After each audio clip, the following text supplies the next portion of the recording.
Welcome, wanderer of the wasteland, to the deepest and most unsettling mystery that lurks beneath the surface of our post-war world. Tonight, we delve into the shadows that dance at the edges of radiation and ruin, where ancient powers stir in forgotten places and whisper to those who dare to listen. This is the tale of forces older than humanity itself, of bronze eyes that watch from impossible depths, and of the price paid by those who seek knowledge that was never meant for mortal minds. Close your eyes, settle into the darkness,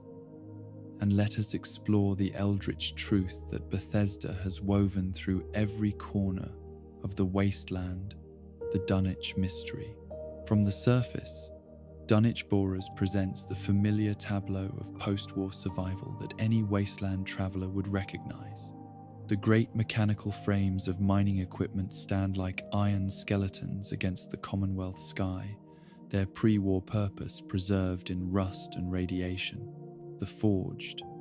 a particularly sophisticated raider tribe, have claimed this quarry as their domain, establishing what appears to be a remarkably organised operation for wastelanders, more typically associated with chaos and brutality. The Forged represent an unusual evolution in raider society, displaying levels of coordination and industrial knowledge that set them apart from the typical bands of murderers and thieves that plague the wasteland. Their control extends beyond mere territorial dominance to encompass actual production capabilities, extracting valuable ore from the quarry's depths and transporting it to their secondary facility at Saugus Ironworks, where they process raw materials into armor, weapons, and construction supplies. This sophisticated supply chain suggests leadership with genuine understanding of pre-war industrial processes, though such competence makes their presence at Dunwich Borers all the more ominous when considered alongside what lurks beneath their feet. The quarry's surface operations display the methodical efficiency that made Dunwich Borers LLC a successful pre-war corporation. Conveyor systems, though damaged and improvised, still carry loads of extracted stone and metal. The Forged have maintained these systems with surprising skill,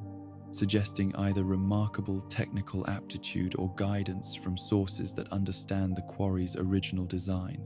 Their workshops echo with the sounds of hammering and welding, creating an atmosphere of productive industry that masks the psychological deterioration occurring among their ranks. But beneath this veneer of organized criminality, subtle signs of wrongness begin to manifest themselves to any observer willing to look beyond the obvious. The Forged, despite their reputation for discipline and cooperation, exhibit behavioral patterns that suggest internal stress and mounting paranoia.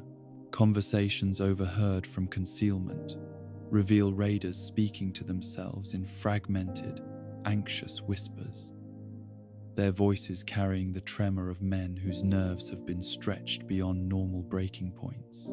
The descent into Dunwich Borers proper begins with structural modifications that seem almost deliberate in their invitation to explore deeper levels. Makeshift bridges and rope systems installed by the Forged provide access to chambers that pre-war safety regulations would have sealed permanently. These improvements suggest not merely scavenging opportunity, but compulsive need to reach areas that any rational mining operation would have abandoned as too dangerous for human habitation. The first terminals encountered in the quarry's administrative sections tell the mundane story of corporate cost-cutting that characterized so much of pre-war American industry. Dunwich Borers LLC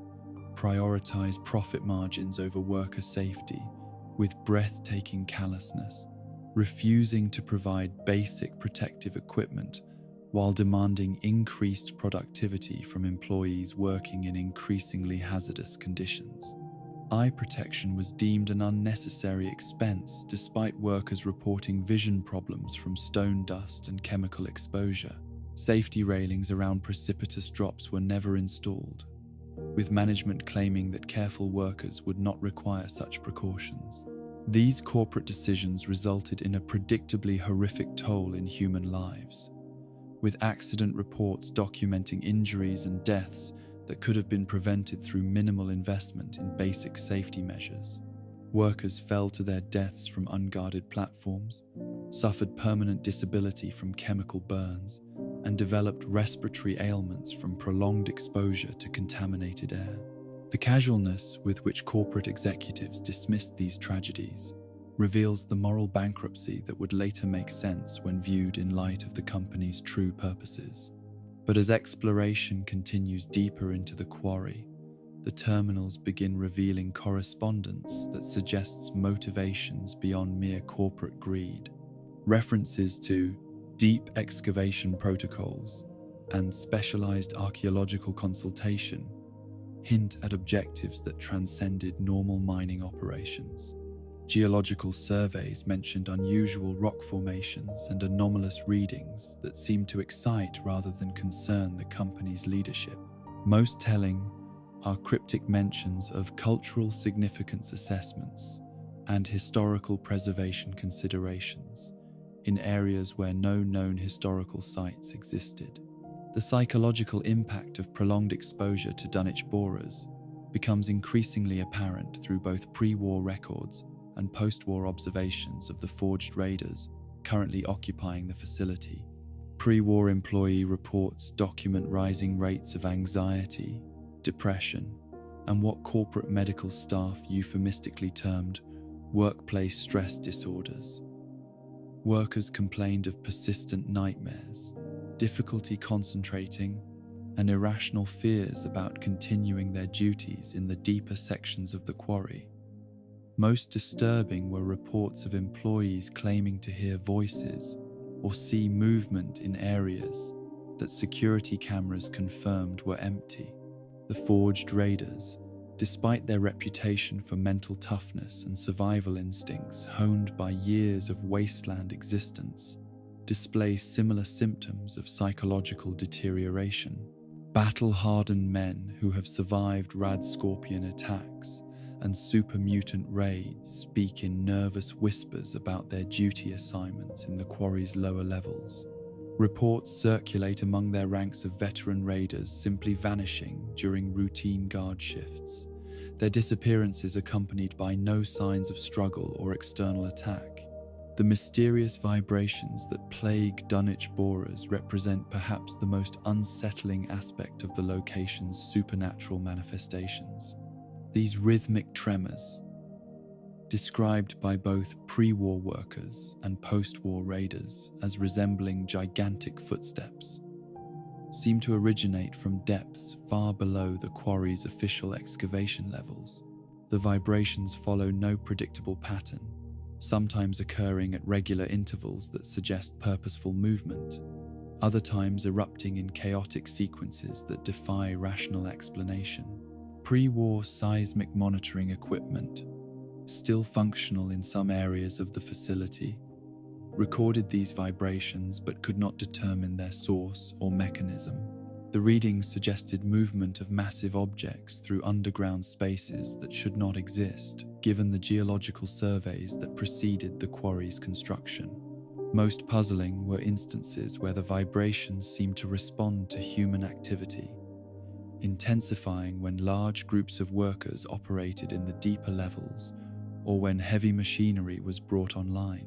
The forged raiders report that these vibrations have intensified since their occupation of the quarry, particularly during their efforts to extract ore from the deepest accessible levels.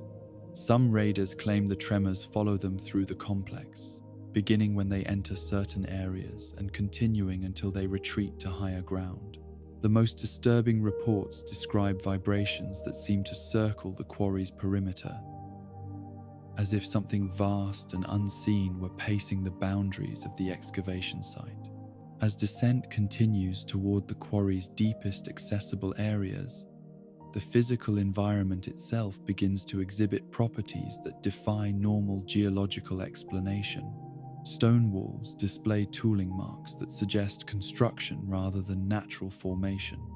their surfaces carved with techniques that predate known human civilizations in the region.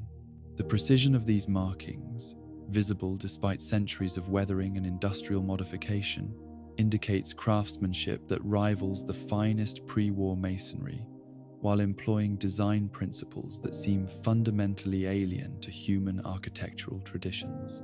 The flashback sequences that manifest in these depths represent the quarry's most overtly supernatural phenomena, though their exact nature remains ambiguous enough to preserve the psychological uncertainty that defines cosmic horror.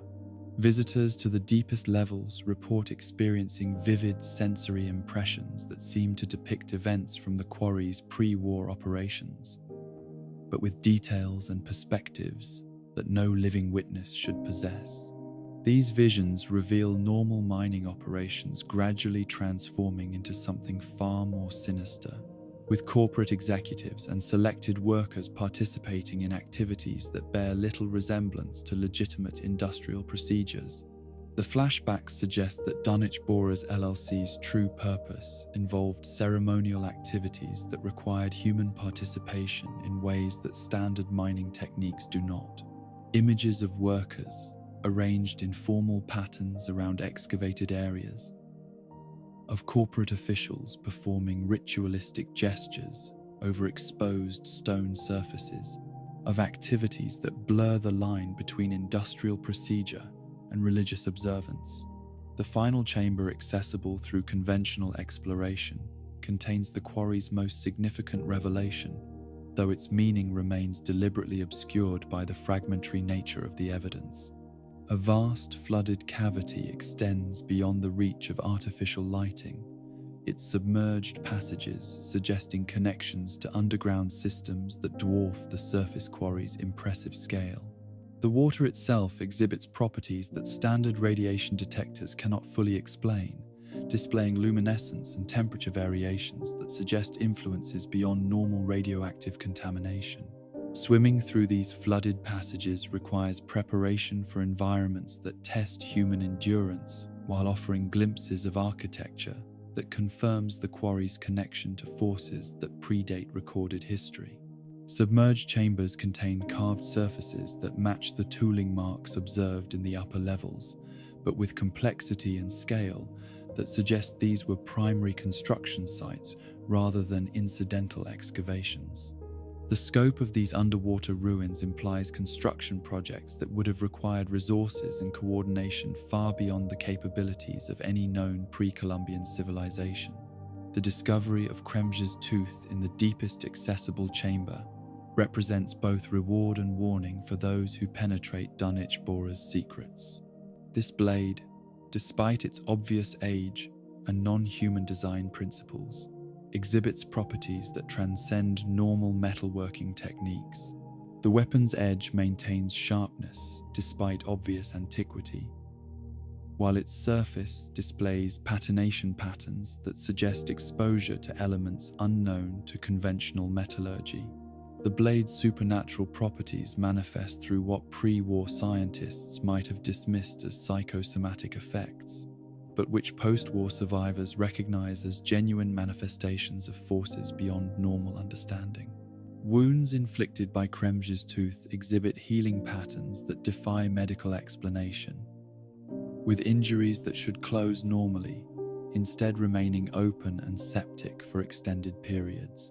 Victims report dreams and visions that seem to originate from the weapon itself, suggesting consciousness or intelligence embedded within its material structure. The ceremonial arrangement surrounding Kremge's tooth speaks to ritualistic purposes that confirm the quarry's role in activities far removed from normal mining operations. The blade rests upon a carved platform that matches architectural elements observed throughout the facility's deepest levels, suggesting it was placed there as part of formal proceedings rather than simply abandoned or lost. Surrounding artifacts hint at ceremonial functions that required specific tools and materials, though their exact purpose remains hidden behind symbolic systems that resist conventional interpretation. The mini-nukes flanking the ceremonial platform, pose questions that illuminate the complex relationship between pre-war technology and the ancient forces that Dunwhich Borers LLC sought to engage. These weapons,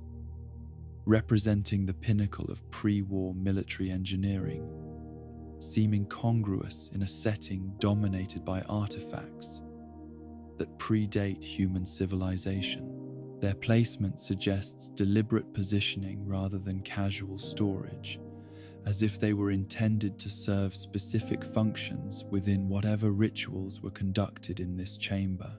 The presence of such advanced weaponry in a ceremonial context implies that Dunwhich Borers LLC possessed resources and connections that extended far beyond normal corporate capabilities. Access to military-grade nuclear weapons would have required cooperation with the highest levels of pre-war government and military establishments, suggesting that the company's true purpose was known and supported by individuals with tremendous political and economic power. The bronze eye that stares from the chamber's carved wall represents perhaps the most significant evidence of the network that connected Dunwich Borers to supernatural forces operating throughout pre-war America. This metallic orb, nearly identical to similar artifacts discovered throughout the Commonwealth and beyond, suggests coordinated worship or communication systems that span the continent. The eye's positioning provides surveillance of the ceremonial area, while its craftsmanship indicates manufacturing techniques that surpass pre-war industrial capabilities.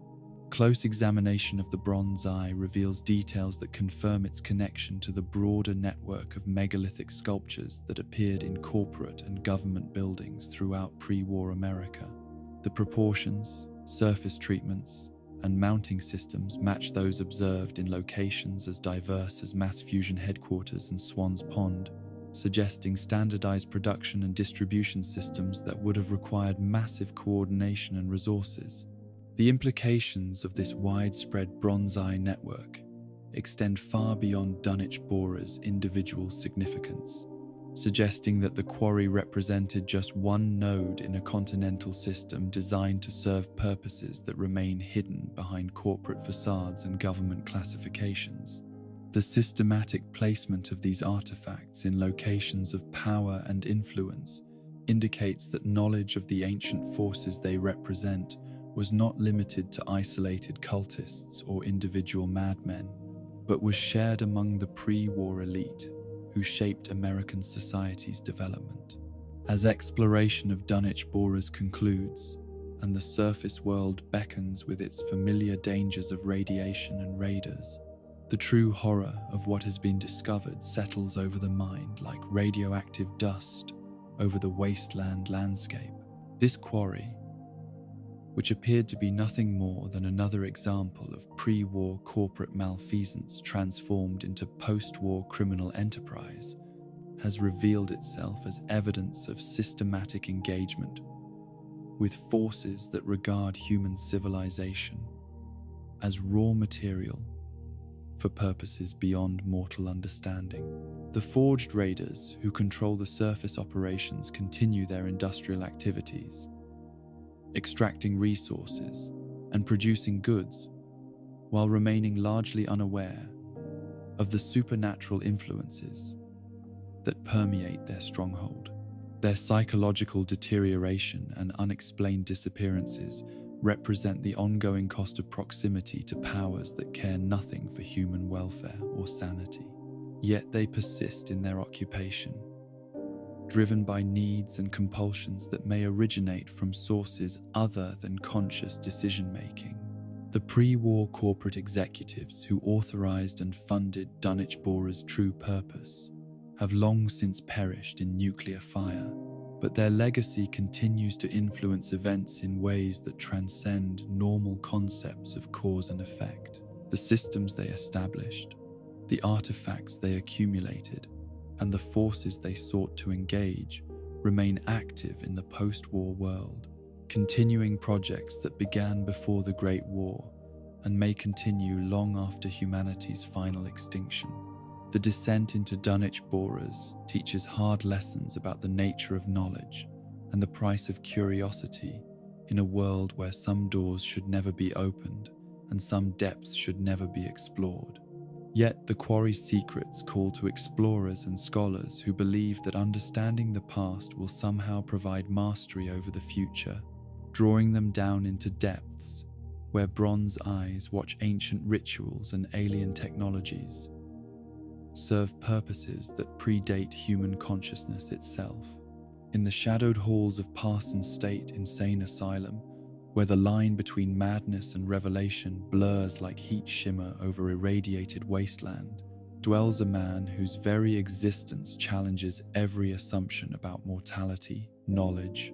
and the price of forbidden wisdom. Dr. Lorenzo Cabot represents perhaps the most extraordinary individual encountered in the post-war world, a living bridge between the civilization that was destroyed and forces that existed long before humanity first glimpsed fire in primordial caves. Born in the waning years of the 1830s, when America still believed in its manifest destiny and the righteousness of its expanding borders, Lorenzo Cabot entered a world that seemed comprehensible through science and reason. The late 19th century promised answers to every mystery through methodical inquiry and technological progress. Archaeological discoveries were revealing humanity's ancient past with unprecedented clarity, while industrial innovations suggested that human ingenuity could overcome any obstacle that nature or history might present. Lorenzo's early academic career followed conventional paths established by the scholarly elite of his era,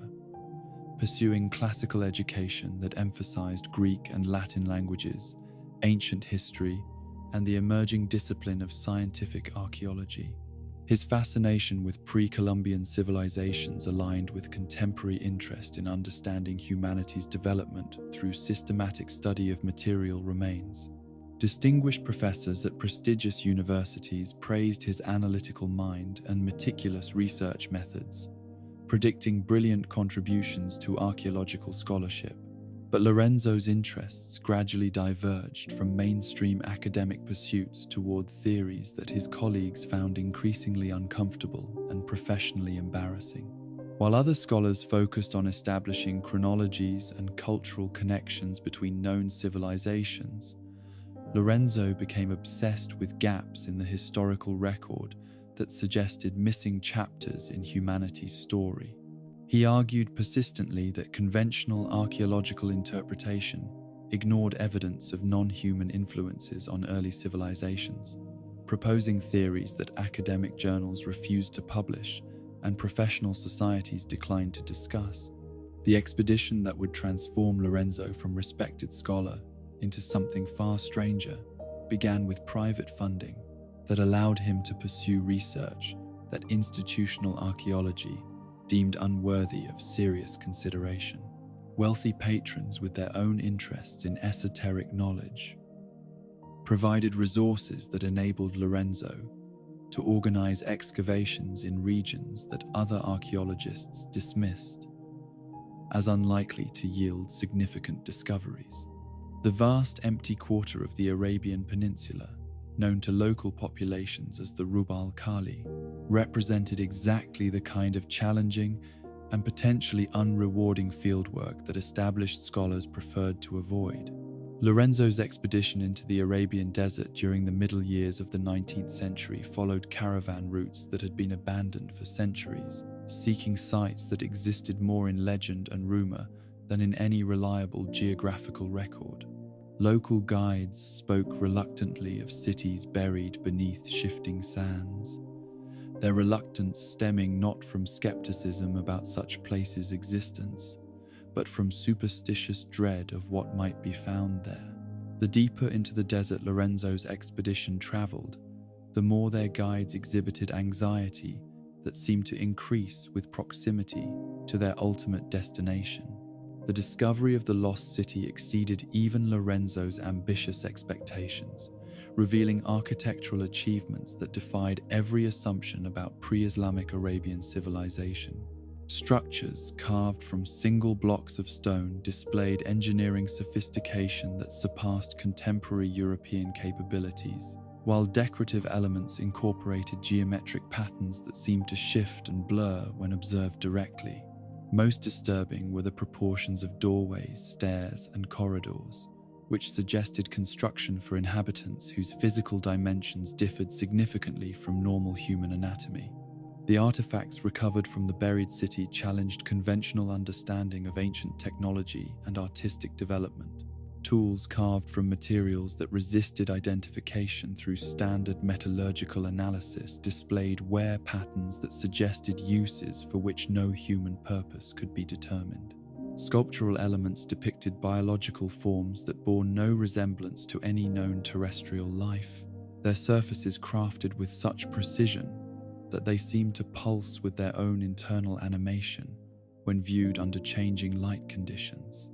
But the crown that Lorenzo discovered in the city's central chamber represented an artifact of such obvious supernatural significance that even his academic training could not rationalize its properties through conventional explanation. This headpiece, crafted from metal that exhibited qualities unknown to 19th century metallurgy, seemed to generate its own electromagnetic field, while displaying surface patterns that shifted and changed according to principles that defied optical physics. The crown's interior surfaces bore inscriptions in languages that matched no known writing system, their symbols seeming to convey meaning directly to the mind rather than through normal linguistic processing. Lorenzo's decision to wear the crown, despite obvious evidence of its alien origin, demonstrated either remarkable courage or catastrophic hubris, though the distinction becomes meaningless when considering the consequences of his choice. The moment the crown settled upon his brow, Lorenzo experienced sensations that transcended normal human consciousness, gaining access to knowledge and abilities that no mortal mind was designed to contain. The immediate effects were intoxicating. Enhanced intelligence that allowed him to perceive patterns and connections that had previously been invisible, physical strength that surpassed normal human limitations, and most remarkably, immunity to the aging process that claims all mortal flesh. But these gifts came with costs that only became apparent as months and years passed with the crown permanently affixed to Lorenzo's skull. The enhanced cognitive abilities that had initially seemed like pure blessing gradually revealed themselves as a curse that separated him from normal human emotional experience. The vast perspective that supernatural intelligence provided made human concerns seem trivial and meaningless, while the crown's influence systematically eroded his capacity for empathy and compassion. The man who had begun his expedition as a dedicated scholar slowly transformed into something that retained human appearance while losing essential human characteristics. Lorenzo's return to civilization marked the beginning of a campaign of violence and manipulation that demonstrated how supernatural power, without moral constraint, becomes indistinguishable from pure evil. The abilities granted by the crown enabled him to influence weak-willed individuals through means that bordered on telepathic control, while his enhanced strength allowed him to overcome physical resistance through brutal force. Most disturbing were reports of Lorenzo's apparent enjoyment of causing suffering, suggesting that the crown's influence had not merely removed his empathy but had actively reversed his moral orientation. The specific crimes that Lorenzo committed during his early post-expedition period remained deliberately obscured in family records, though references to incidents and unfortunate necessities suggest acts of violence that horrified even his devoted son Jack. Letters from this period, preserved in the Cabot family archives, describe Lorenzo's behavior as increasingly erratic and disturbing to witness, while legal documents hint at official investigations that were somehow suppressed or abandoned before reaching public attention. Jack Cabot's decision to confine his father at Parsons State Insane Asylum represented both an act of filial devotion and a recognition that Lorenzo's transformation posed genuine danger to public safety. The younger Cabot's medical training enabled him to recognize that his father's condition transcended normal psychological disorders, while his inherited wealth provided resources necessary to maintain long-term institutional care in conditions that preserved both Lorenzo's physical comfort and society's protection from his supernatural capabilities. The choice of Parsons State Insane Asylum as Lorenzo's prison demonstrated careful consideration of the unique requirements that his confinement would entail. The facility's isolation from populated areas reduced risks that Lorenzo's influence might affect innocent civilians, while its robust construction and experienced security staff provided physical barriers that might contain someone whose strength exceeded normal human limitations. Most importantly, the asylum's medical staff were accustomed to dealing with patients whose behavior defied rational explanation, making them less likely to question unusual procedures or extraordinary precautions. Jack's decades-long study of his father's condition revealed both the Crown's properties and the potential for extracting benefits from Lorenzo's transformation without succumbing to its moral costs. Through careful experimentation and analysis, Jack discovered that Lorenzo's blood contained properties that could extend human lifespan and enhance physical capabilities, though in diluted forms that did not carry the Crown's psychological corruption. This discovery enabled the Cabot family to maintain their pre-war lifestyle and vitality while avoiding the complete moral dissolution that had claimed Lorenzo himself. The process of blood extraction and refinement that Jack developed required maintaining Lorenzo in conditions that preserved his supernatural vitality while preventing him from using his abilities to escape or harm others. This delicate balance demanded constant surveillance and regular medical intervention, with Jack personally overseeing procedures that ensured his father's continued cooperation through a combination of chemical restraints and psychological manipulation. The ethical implications of essentially farming his father's blood for life-extending properties clearly troubled Jack, though not enough to prevent him from continuing the practice for over a century. The extended lifespans that Lorenzo's blood provided enabled the Cabot family to witness and survive the Great War that destroyed pre-war civilization, though their unusual longevity also isolated them from normal human experience in ways that parallel Lorenzo's supernatural separation from ordinary consciousness. Jack's memories of pre-war society, preserved through decades of post-war survival, provide unique historical perspective, while also demonstrating how extended existence can become a burden when it outlasts all familiar contexts and relationships. The psychological toll of maintaining his father's imprisonment while benefiting from his supernatural condition created internal conflicts that Jack struggled to resolve throughout his extended lifetime. His scientific training encouraged him to view Lorenzo's situation as a medical condition requiring treatment, while his moral sensibilities recognized the fundamental violation of human dignity that indefinite confinement represented. The knowledge that Lorenzo's freedom would inevitably result in violence against innocent people provided justification for continued imprisonment, though this reasoning could not entirely eliminate guilt over profiting from his father's suffering. The family's survival through the Great War and subsequent decades of post-war chaos demonstrated both the practical benefits of supernatural longevity and its psychological costs. While normal humans struggled with shortened lifespans and constant threats to survival, the Cabots maintained their pre-war standard of living through resources accumulated over more than a century of extended existence. Their Boston mansion, preserved through careful maintenance and defended through hired security, represents a fragment of pre-war civilization maintained through supernatural means in a world that has largely forgotten such luxury. But the isolation that physical survival required came with emotional costs that no amount of wealth or longevity could address. The Cabot family's extended lifespans meant watching successive generations of normal humans live and die while they remained essentially unchanged,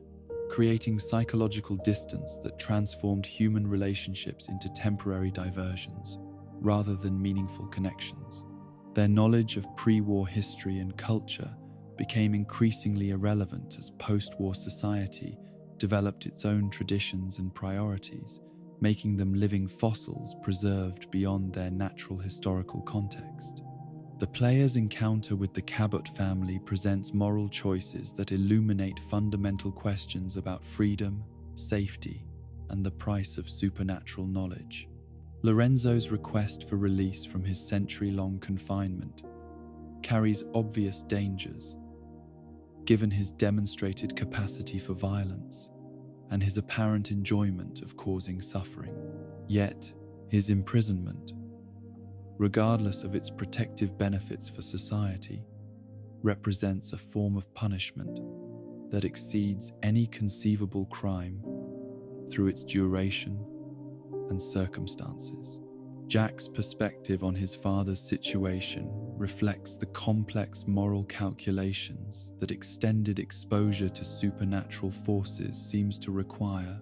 His scientific approach to Lorenzo's condition enables him to maintain emotional distance from the ethical implications of indefinite imprisonment, while his personal benefit from Lorenzo's blood creates obvious conflicts of interest that compromise his judgment. The younger Cabot's genuine concern for public safety provides legitimate justification for maintaining his father's confinement,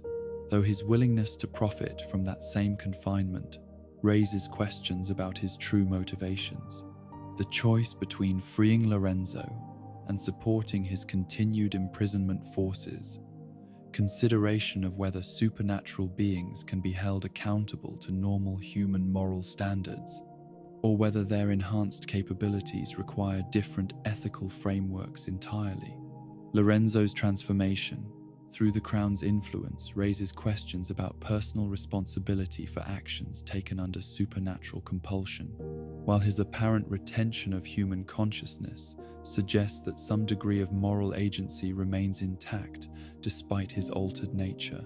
The consequences of choosing to free Lorenzo demonstrate the immediate and catastrophic results that supernatural power without moral constraint can produce in the post-war world. His violent elimination of family members who had participated in his imprisonment reveals both his capacity for calculated revenge and his complete indifference to bonds of kinship that normal humans consider sacred.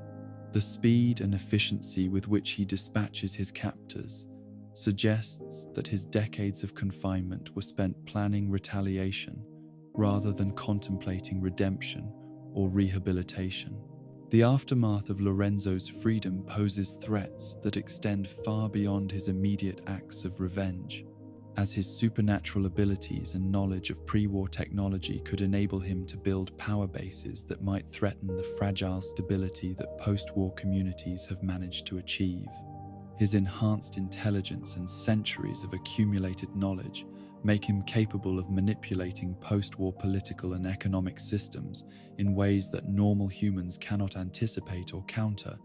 while his physical capabilities enable him to eliminate opposition through direct violence when subtlety proves insufficient. Alternatively, the decision to support Jack in eliminating Lorenzo permanently removes the supernatural threat, while preserving the family's accumulated knowledge and resources for potentially beneficial purposes. Jack's medical research, supported by his extended lifespan and enhanced by his father's blood, might contribute to post-war recovery efforts in ways that could benefit thousands of survivors. The scientific equipment and pre-war records maintained in the Cabot Mansion represent irreplaceable resources for understanding both historical events and supernatural phenomena that continue to influence post-war society. The crown that initiated Lorenzo's transformation remains a source of supernatural power whose ultimate disposition carries implications that extend far beyond the Cabot family's immediate circumstances. Whether retained by Jack for study or destroyed to prevent future abuse, the artifact represents knowledge and capabilities that could either advance human understanding or enable catastrophic abuse by individuals unprepared for its influence. The crown's apparent indestructibility and its tendency to corrupt anyone who attempts to use its power suggest that safe disposal may be impossible, leaving only the choice between careful containment and catastrophic misuse. The legacy of Lorenzo Cabot's expedition into the Arabian desert demonstrates how archaeological curiosity can uncover forces that were perhaps meant to remain buried, while his family's subsequent history illustrates both the benefits and costs of engaging with supernatural powers that operate according to principles that human morality was not designed to address. The knowledge that ancient civilizations possessed technologies and capabilities that exceeded pre-war achievements raises disturbing questions about humanity's place in the cosmic order and the possibility that our species represents a temporary aberration rather than the culmination of terrestrial evolution. The connection between Lorenzo's discoveries and the bronze megalithic sculptures that appeared throughout pre-war America suggests that his expedition represented part of a larger pattern of supernatural engagement that influenced the development of American civilization in ways that remain hidden beneath official histories. The Crown's apparent relationship to these artifacts implies that knowledge of ancient non-human civilizations was not limited to individual scholars or isolated expeditions, but was shared among networks of individuals who shaped pre-war society according to agendas that transcended normal human concerns and priorities. The corporate headquarters of Dunwhich Borers LLC stands like a monument to pre-war hubris in the southwestern reaches of the capital wasteland, its brutalist architecture serving as both testament to industrial ambition and tomb for secrets that were never meant to survive the atomic fire. This building, which once housed the executives and administrators who directed mining operations across the Old World, has become ground zero for supernatural manifestations that make the Commonwealth Quarry seem like mere prologue to a far more terrifying story. From the exterior, the Dunwhich building presents the familiar decay that characterizes most pre-war office structures throughout the wasteland. Broken windows stare like empty eye sockets from a concrete facade, stained by decades of acid rain and radioactive precipitation. The corporate logo, still faintly visible above the main entrance, speaks to a time when Dunwich Borers represented legitimate business enterprise rather than the front operation for forces that regard human civilization as raw material for incomprehensible purposes. The building's lobby retains traces of pre-war corporate grandeur, though radiation and time have transformed polished marble floors into cracked expanses that echo with footsteps that seem to multiply and distort in ways that architectural acoustics cannot explain. Reception desks built from imported hardwood still bear nameplates, identifying receptionists whose bones have long since crumbled to radioactive dust, while motivational posters promoting workplace safety and company loyalty hang in tattered fragments that mock their original optimistic messages. The first evidence of the building's supernatural significance appears in the scavenger remains scattered throughout the ground floor offices. These unfortunate souls, drawn by prospects of salvageable pre-war technology and valuable materials, found instead something that ended their lives in ways that conventional violence cannot explain. Their bodies, preserved by the dry conditions and chemical contamination that permeate the structure, display expressions of terror so profound that even hardened wasteland survivors find them disturbing to witness. The scavenger's equipment, abandoned where it fell during their final moments, tells stories of expeditions that began with mundane profit motives but ended in encounters with forces that transformed professional looters into screaming madmen. Tools designed for dismantling electronic components lie scattered beside journals whose final entries describe sounds, visions, and sensations that no pre-war technology could have produced. Most telling are the weapons found among their possessions, discharged repeatedly at targets that left no physical evidence of their existence. As exploration progresses deeper into the building's administrative levels, the few surviving ghouls that occupy these spaces display behavioral patterns that distinguish them from the typical feral specimens found throughout the wasteland. These creatures move through the offices with purposes that suggest retained intelligence, though their actions follow logic that no human observer can comprehend. They tend to gather in specific rooms at certain times,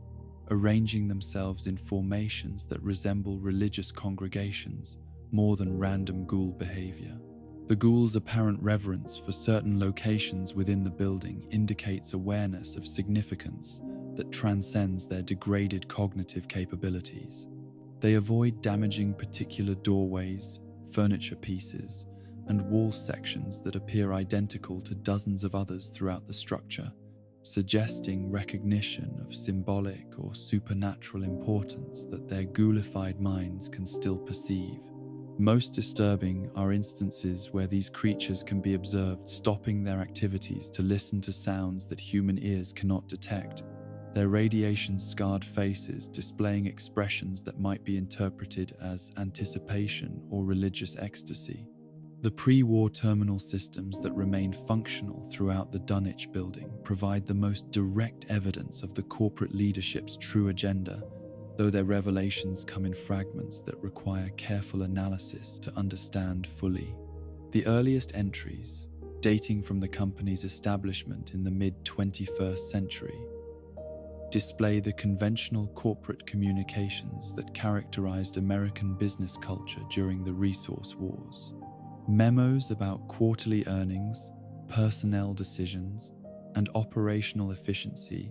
create an impression of legitimate commercial enterprise pursuing standard industrial objectives,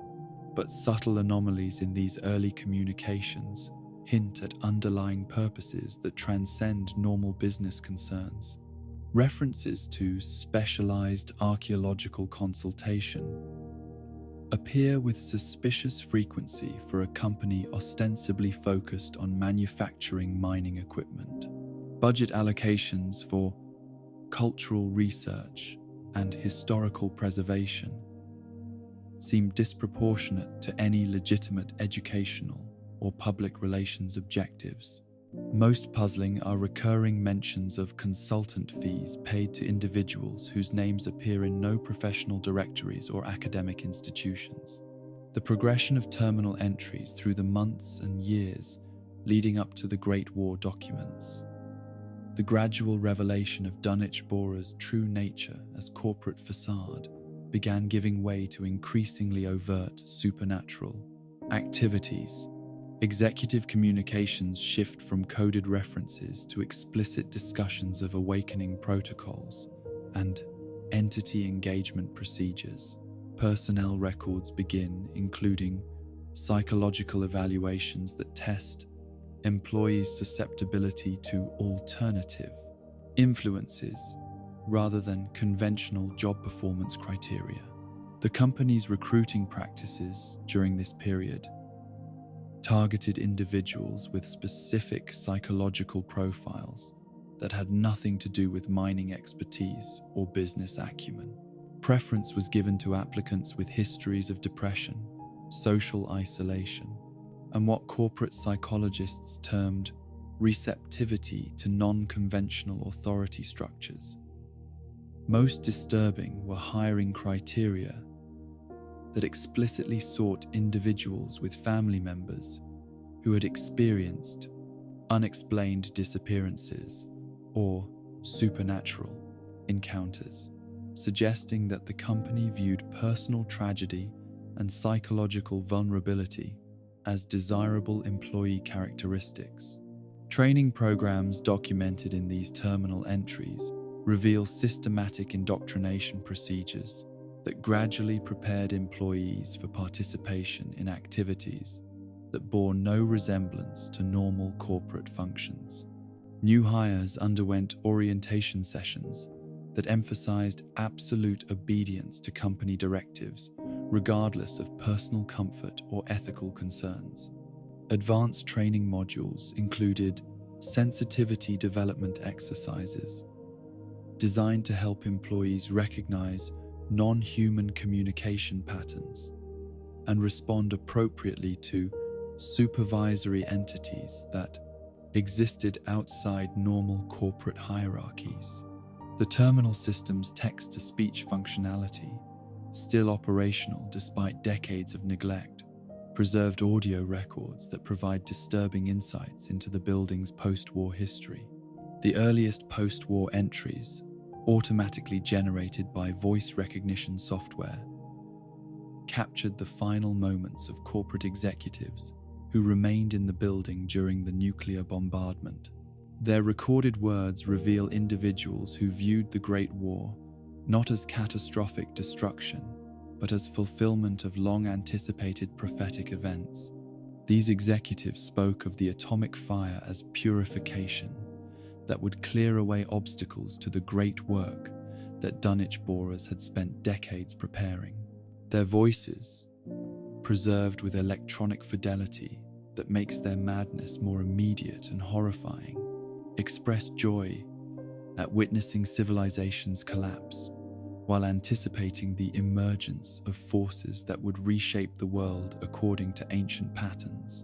Most chilling are references to the nuclear war as merely the first phase of transformations that would continue for centuries or millennia. The three entries from the year 2134 represent the terminal system's most significant post-war recordings, capturing communications from scavengers who entered the building decades after the bombs fell. These unfortunate souls, initially motivated by hopes of finding valuable pre-war technology, found instead something that systematically destroyed their sanity while compelling them to remain in the building despite growing awareness of their psychological deterioration. The first of these scavenger entries describes the discovery of weird stuff in the building's lower levels, though the speaker's voice already carries undertones of anxiety that suggest exposure to influences beyond normal environmental hazards. His attempts to describe what he found dissolve into fragmentary references to faces in the walls and voices from nowhere that seem to indicate perceptual disturbances characteristic of proximity to supernatural forces. Most telling is his decision to continue exploring, despite obvious warning signs that any rational person would interpret as cause for immediate evacuation. The second entry, recorded several days later, documents the scavenger's progressive mental deterioration as he becomes increasingly obsessed with understanding the messages that he believes the building is communicating to him. His voice displays the flat affect and disorganized thinking that characterize advanced psychological breakdown, while his vocabulary begins incorporating words and phrases that appear in no known human language. References to the sleeper beneath and the crown of whispers suggest exposure to knowledge that human minds were not designed to process safely. The final recording captures the scavenger's complete transformation from treasure-seeking opportunist to devoted servant of forces that he can barely comprehend but cannot resist. His voice, now carrying intonations that seem almost non-human, speaks of blessed visions and sacred duties that require him to prepare the building for events that will occur when the stars align correctly. Most disturbing is his casual reference to feeding the hunger below through means that he describes in terms that suggest human sacrifice conducted according to ritualistic procedures. The name Ugg-Qualtoth, that appears repeatedly in these final recordings, connects the Dunwhich building directly to the broader network of supernatural influence that spans the post-war wasteland. This entity, referenced in corporate documents from both the Capital Wasteland and Point Lookout facilities, represents a consistent thread that links geographically separated manifestations of eldritch power. The scavenger's pronunciation of this name, captured with electronic precision that preserves phonetic details, matches references found in pre-war occult texts and archaeological records from sites that predate known human civilizations. The progression toward the building's basement levels reveals architectural modifications that confirm the structure's true purpose as something far more significant than corporate headquarters. Stairwells extend far deeper than normal office building construction would require, their concrete walls displaying tooling marks that suggest expansion work conducted by crews with access to specialized excavation equipment. The precision of this underground construction indicates planning and resources that exceed normal corporate capabilities, while the apparent age of some structural elements suggests work that began long before the building's official construction date. The discovery of natural cave systems beneath the Dunwhich building's foundation demonstrates that the structure's location was chosen specifically to provide access to underground spaces that existed long before human settlement in the region. These caverns, expanded and modified through decades of secretive construction work, contain architectural elements that match discoveries at the Commonwealth Quarry and Point Lookout excavations. The consistency of design principles across these widely separated sites indicates coordination among ancient builders who possessed technological capabilities that surpassed pre-war human achievements. The ghoulified congregation discovered in the building's deepest accessible chamber represents the culmination of whatever religious or ritualistic activities the corporate executives conducted before the Great War. These creatures, arranged in formal patterns around the central obelisk, display behaviors that suggest retained memory of ceremonial procedures, despite their radiation-induced cognitive deterioration. Their positioning follows geometric principles that appear in pre-war occult texts, while their synchronized movements create patterns that seem to serve specific ritual functions. The obelisk itself stands as perhaps the most significant artifact discovered within the Dunwhich building. Its Egyptian-inspired design, modified with decorative elements that transform traditional funerary symbolism into something far more sinister. Where conventional obelisks bore hieroglyphic inscriptions celebrating pharaonic achievements, this monument displays carved reliefs depicting human figures in postures of submission before entities whose anatomical features defy terrestrial biology. The craftsmanship evident in these carvings surpasses the finest examples of pre-war stonework, while the materials used resist identification through conventional geological analysis. The radiation emitted by the obelisk provides practical explanation for the feral ghoul's presence while raising questions about the monument's composition and purpose. Standard radiation detection equipment registers emissions that fluctuate according to patterns that suggest internal activity rather than simple radioactive decay. The wavelengths and intensities involved indicate energy sources that exceed normal nuclear processes, while the radiation's effects on organic tissue display characteristics that differ significantly from conventional atomic contamination. Jamie's tragic story, reconstructed through the holotapes scattered throughout the building, illustrates how the obelisk's influence extends far beyond its immediate physical presence to affect individuals who have never directly encountered it. His father's obsession with bringing a mysterious book to the Dunwhich building demonstrates the artifact's capacity to compel specific behaviors across vast distances, suggesting psychic influence that transcends normal electromagnetic phenomena. The book's role in this compulsion connects Jamie's family tragedy to the broader pattern of supernatural manipulation that characterizes eldritch influence throughout the wasteland. The holotape recordings chronicle Jamie's transformation from concerned son, seeking his mentally ill father, to devoted servant of forces that destroyed his sanity, while preserving enough intelligence to document his own psychological dissolution. His early entries display normal human emotions and rational thinking processes as he tracks his father through dangerous wasteland terrain. The progression of these recordings reveals systematic erosion of his mental defenses as proximity to the obelisk gradually overwhelmed his capacity for independent thought and moral judgment. Jamie's description of the book as warm against the stone when placed near the obelisk suggests physical properties that transcend normal paper and binding materials. This warmth,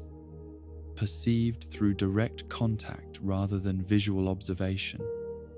indicates energy transfer between the book and the monument that implies some form of communication or resonance.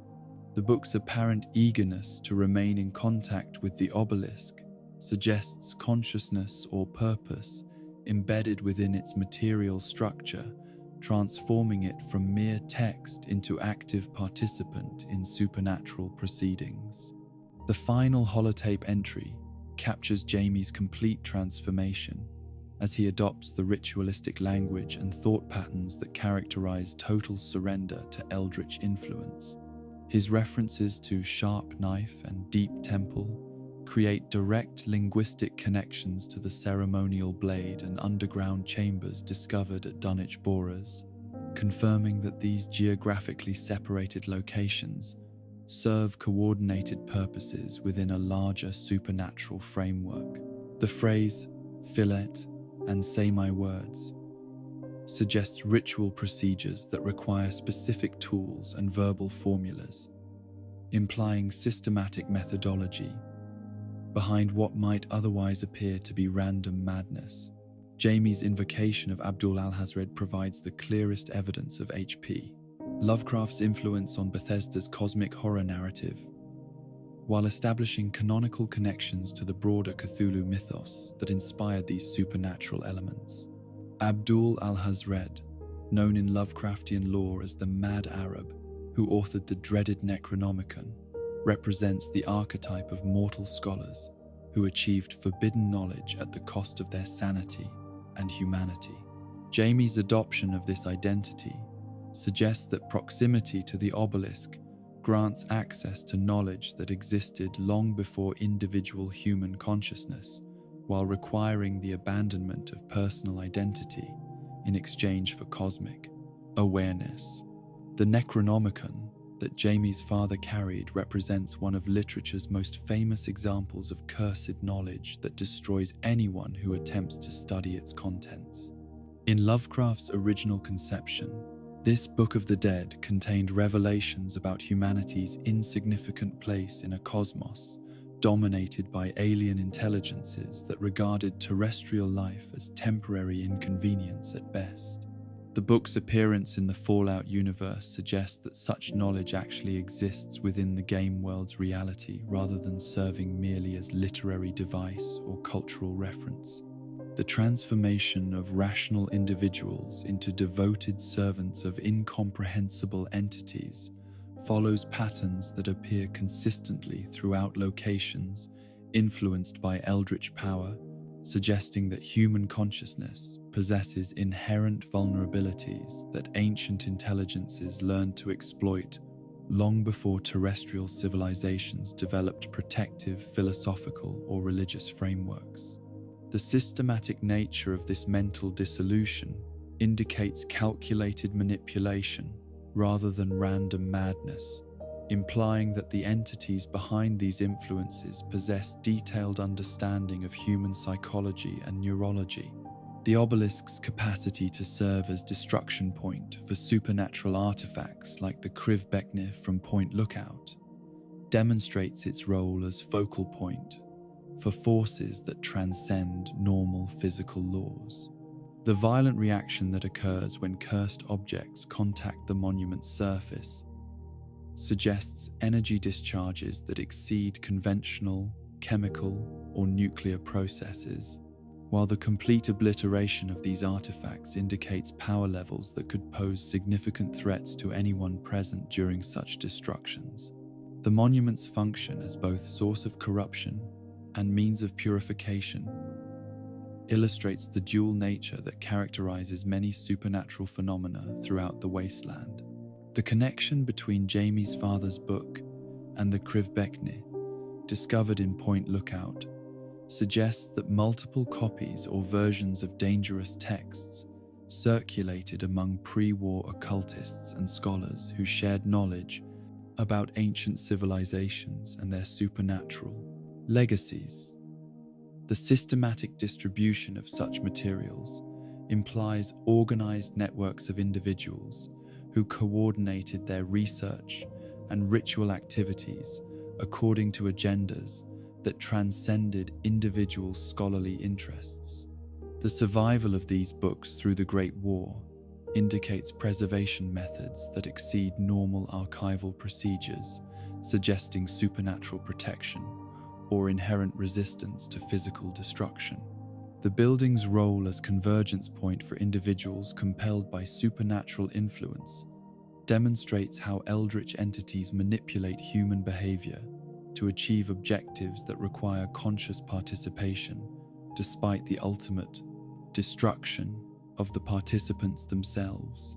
The systematic destruction of sanity and identity that characterizes exposure to the obelisk serves purposes that extend beyond simple malevolence to encompass complex goals that human intelligence cannot comprehend fully. The preservation of enough cognitive function to perform specific tasks while eliminating moral constraints and self-preservation instincts creates ideal servants for entities whose objectives conflict fundamentally with human welfare and survival. The linguistic connections between different manifestations of eldritch influence throughout the wasteland suggest communication systems that operate independently of normal electromagnetic or quantum mechanical principles.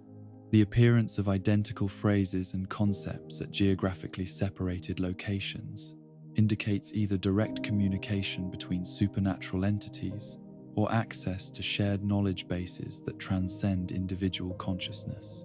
The consistency of ritualistic language across different time periods and cultural contexts implies that these communication systems predate human civilization and continue operating according to principles that human science cannot yet explain or counteract. The Dunwhich building stands as testament to the systematic infiltration of pre-war American society by forces that used corporate structures and economic incentives to pursue agendas that regarded human civilization as expendable resource for incomprehensible projects. The building's survival through nuclear bombardment, while maintaining functional supernatural properties, suggests protection or reconstruction capabilities that exceed normal engineering principles. Its continued operation as focal point for eldritch influence in the post-war world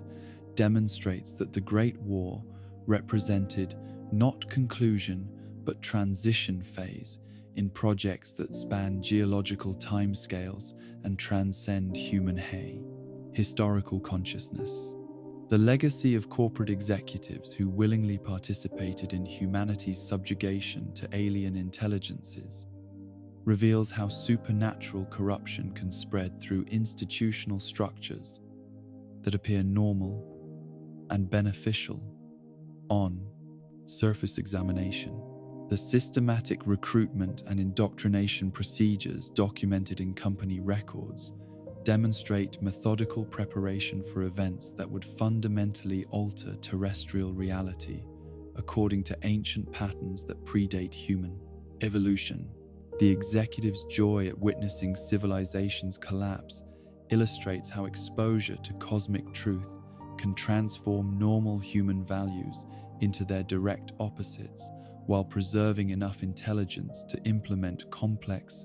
long-term strategies. The murky waters of Point Lookout conceal secrets that predate the Chesapeake Bay's formation, where ancient evils took root in fertile marshland. long before European settlers arrived to build their doomed communities upon cursed ground.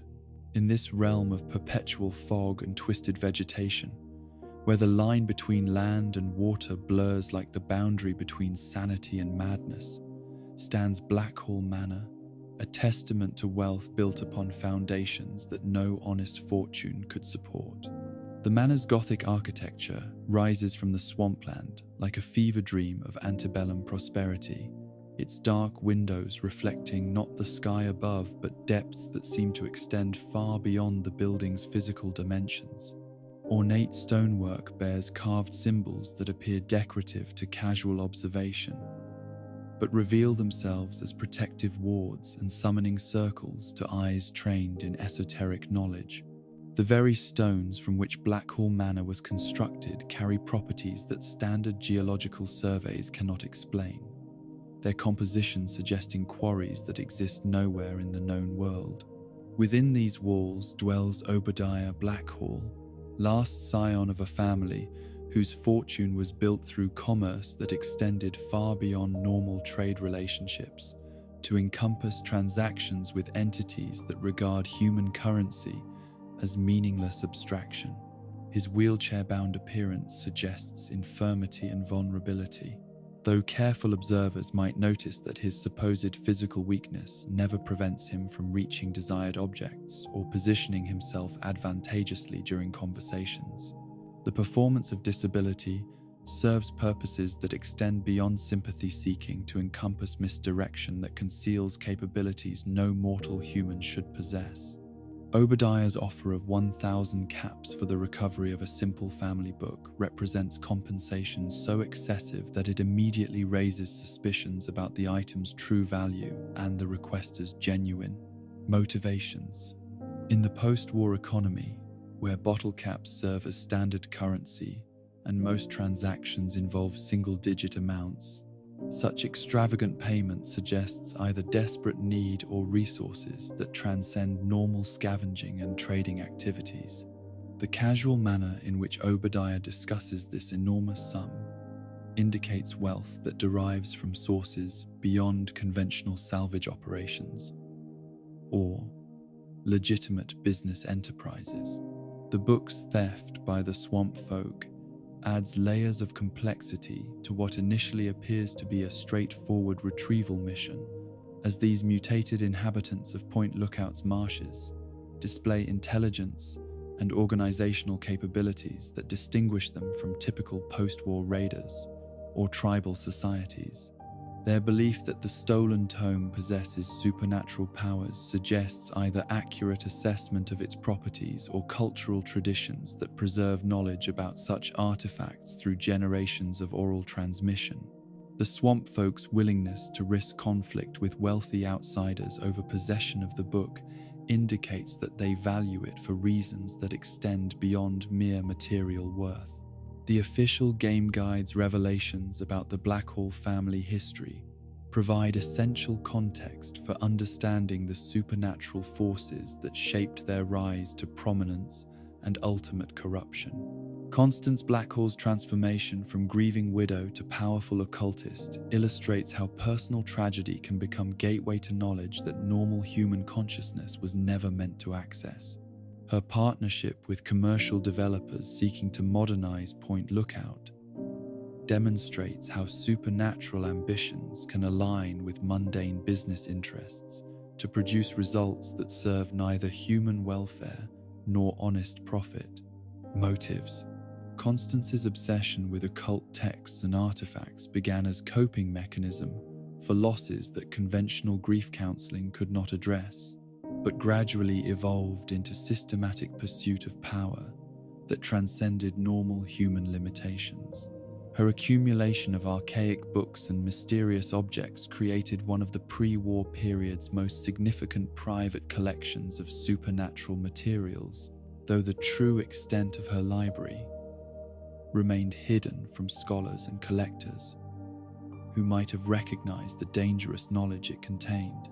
The wealth that her husband's death provided became tool for acquiring artifacts that respectable institutions would never have sold to private collectors. The Krivbekne itself represents the crown jewel of Constance's collection, a text whose very existence challenges conventional understanding of human literary and religious development.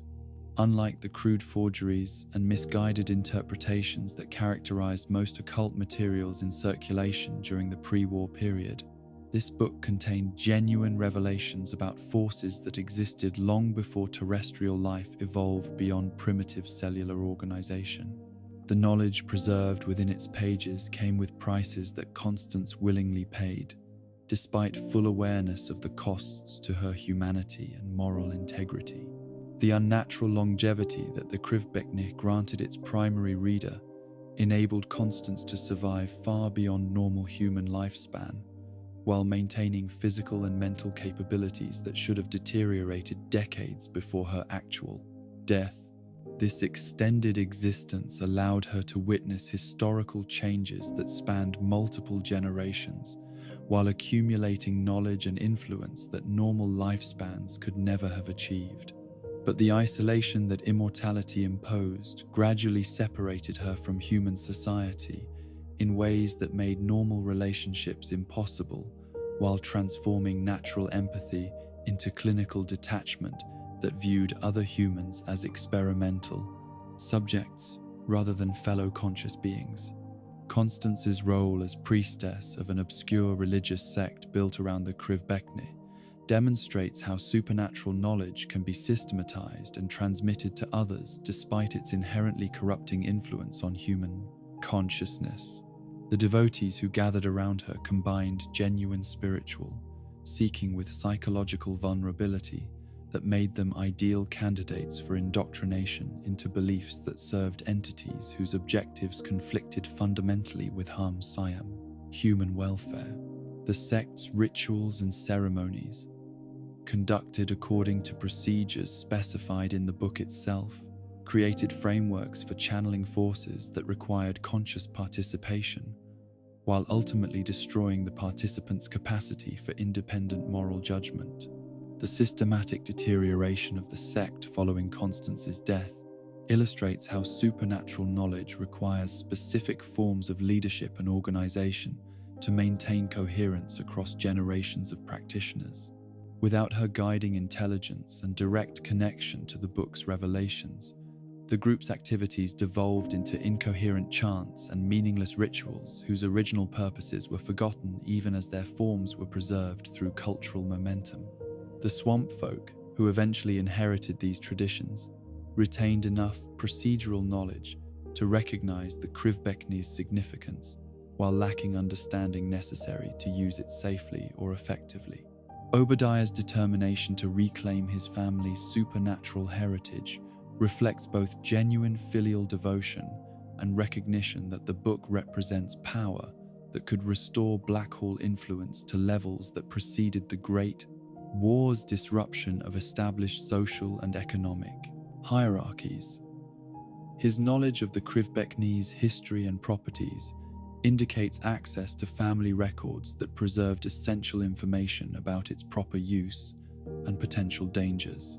The risks involved in attempting to control forces that destroyed his ancestors' sanity seem acceptable when weighed against opportunities for wielding power that transcends normal post-war limitations and constraints. Marcella's intervention in the quest represents the perspective of conventional religious faith, confronted by evidence of supernatural realities that challenge fundamental assumptions about divine justice and cosmic order. Her recognition of the Krivbekne's evil nature stems from theological training that prepared her to identify manifestations of forces that oppose divine will and human spiritual development. The medical supplies she offers as alternative compensation reflect both her limited material resources and genuine concern for the spiritual welfare of someone she perceives as innocent victim of circumstances beyond normal understanding. The missionary's warning about Obadiah's true nature demonstrates how sustained exposure to supernatural influences can corrupt individuals who appear respectable and trustworthy on surface examination. Her characterization of him as no better than the heathens suggests that his family's long association with eldritch forces has fundamentally altered his moral orientation, while preserving enough social intelligence to maintain convincing facades of normalcy and respectability. The contrast between his public presentation and his actual objectives illustrates how supernatural corruption operates through deception and manipulation rather than obvious displays of malevolence. The underground temple complex beneath Point Lookout reveals architectural achievements that surpass any known pre-Columbian civilization's capabilities, while incorporating design principles that seem calculated to induce specific psychological states in human visitors. The marble construction materials display properties that resist conventional geological classification, their surfaces bearing tool marks that suggest carving techniques unknown to historical stoneworking traditions.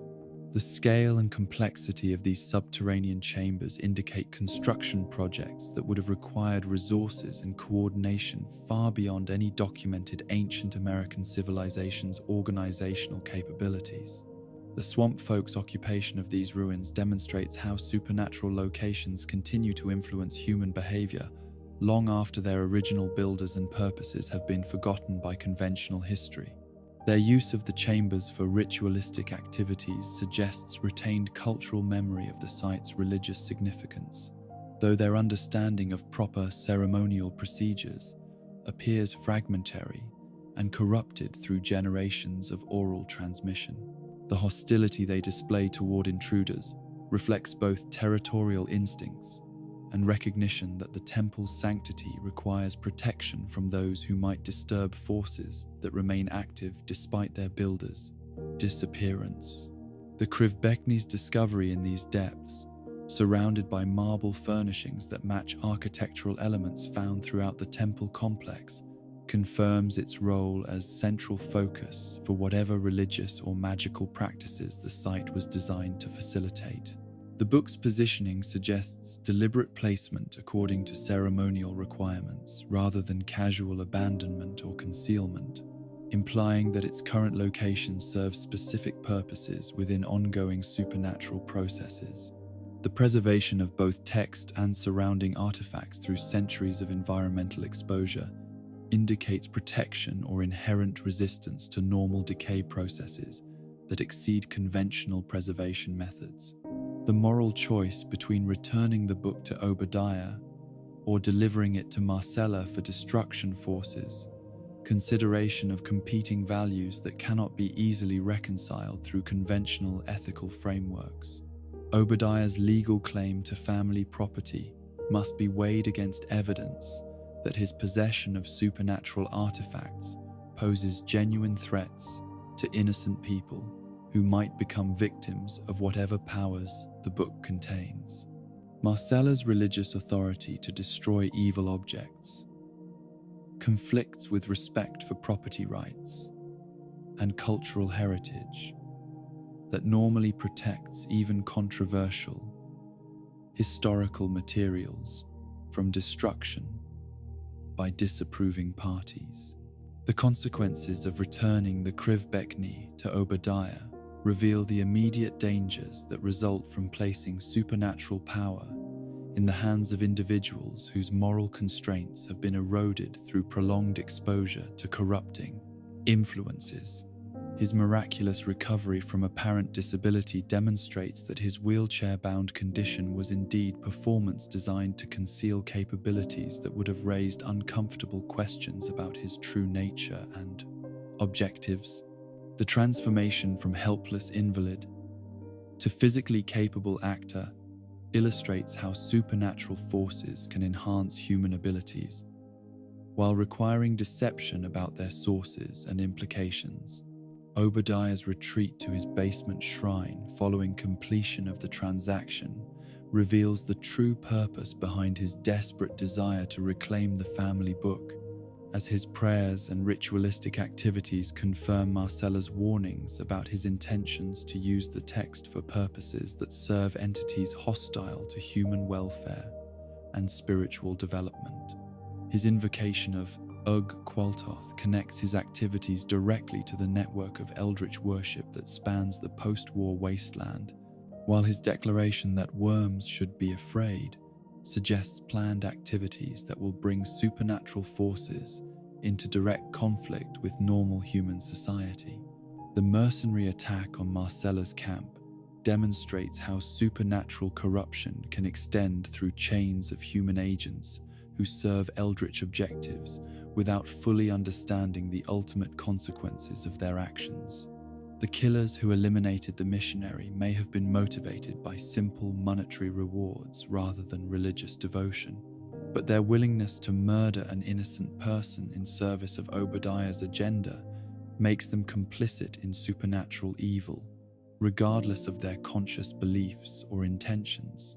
The efficiency and coordination of their assaults suggests professional capabilities that exceed normal wasteland criminal organizations, implying resources and connections that transcend typical post-war power structures. Marcella's posthumous instructions for destroying the Krivbekne through contact with the Dunwhich obelisk reveal knowledge about supernatural artifacts and their vulnerabilities that extends far beyond conventional religious training, to encompass esoteric understanding of forces that most Christian theology does not directly address. Her awareness of the obelisk's location and properties suggests research or revelation that connected Point Lookout's supernatural manifestations to the broader network of eldritch influence throughout the capital wasteland. The sacrificial nature of her final mission, undertaken despite certain knowledge that it would cost her life, demonstrates religious devotion that transcends normal self-preservation instincts. The ritual destruction of the Krivbekne at the Dunwhich obelisk provides definitive proof of the monument's role as focal point for forces that can neutralize supernatural artifacts through processes that exceed conventional physical destruction methods. The violent reaction that occurs when the book contacts the obelisk's surface suggests energy discharges that operate according to principles unknown to pre-war science, while the complete obliteration of the text indicates power levels that could pose significant threats to anyone present during such procedures. The obelisk's capacity to serve as both source of corruption and means of purification illustrates the complex nature of supernatural forces that transcend simple moral categories. The cut content from Bethesda's original design reveals significantly different character motivations and plot developments that would have portrayed Obadiah as reluctant heir to family evil rather than willing participant in supernatural corruption. The unused dialogue files suggest that the development team initially conceived him as a tragic figure struggling against hereditary taint rather than embracing it for personal advantage. This alternative characterization would have created more complex moral choices for players while exploring themes about inherited guilt and the possibility of redemption from family sins. The unused revelation about Richard Dunwhich's relationship to Constance Blackhall provides crucial evidence of coordination between supernatural activities in Point Lookout and the corporate operations that Dunwich Borers LLC conducted throughout pre-war America. The sibling connection between these key figures suggests that eldritch influence operated through family networks that spanned multiple generations and geographical regions, with individual members serving specialized roles within larger supernatural agendas that required coordinated action across vast distances and extended time periods. Richard's use of legitimate mining operations to fund and conceal archaeological excavations demonstrates how supernatural objectives could be pursued through conventional business structures that provided both financial resources and legal protection for activities that would have attracted unwanted attention if conducted openly. His wealth and corporate connections enabled access to advanced excavation equipment and specialized personnel, while creating plausible explanations for discoveries that might otherwise have raised questions about their origins and implications. Constance's parallel use of inheritance and strategic marriages to accumulate resources for occult pursuits illustrates how supernatural corruption could spread through established social and economic networks without triggering defensive responses from authorities who might have intervened if they had recognized the true nature of these activities. Her integration of commercial development projects with esoteric research created opportunities for large-scale excavation and construction work that served dual purposes while maintaining facades of legitimate business enterprise. The tabletop rulebook's confirmation of these family connections and their shared obsession with eldritch forces provides canonical validation for theories about systematic supernatural infiltration of pre-war American society through networks of wealthy and influential individuals who used their positions to advance agendas that transcended normal human concerns and priorities. The official recognition of Richard Dunwhich as historical figure, rather than speculation based on cut content, establishes the sibling relationship as factual element of Fallout lore, rather than interesting possibility suggested by unused game files. The revelation that Dunwich facilities deliberately sacrificed employees to attract supernatural attention transforms what appeared to be criminal negligence into calculated religious activity that used industrial accidents to disguise human offerings to entities that demanded blood in exchange for knowledge and power. The systematic nature of these deaths, disguised as workplace safety failures, demonstrates how thoroughly supernatural objectives had penetrated corporate culture and decision-making processes. The families who lost loved ones to these accidents became unwitting participants in religious practices that violated every principle of human decency and moral behavior. The marble quarry that served as testing ground for both drilling equipment and ritual procedures illustrates how legitimate business activities could be modified to serve supernatural purposes without abandoning their original commercial functions.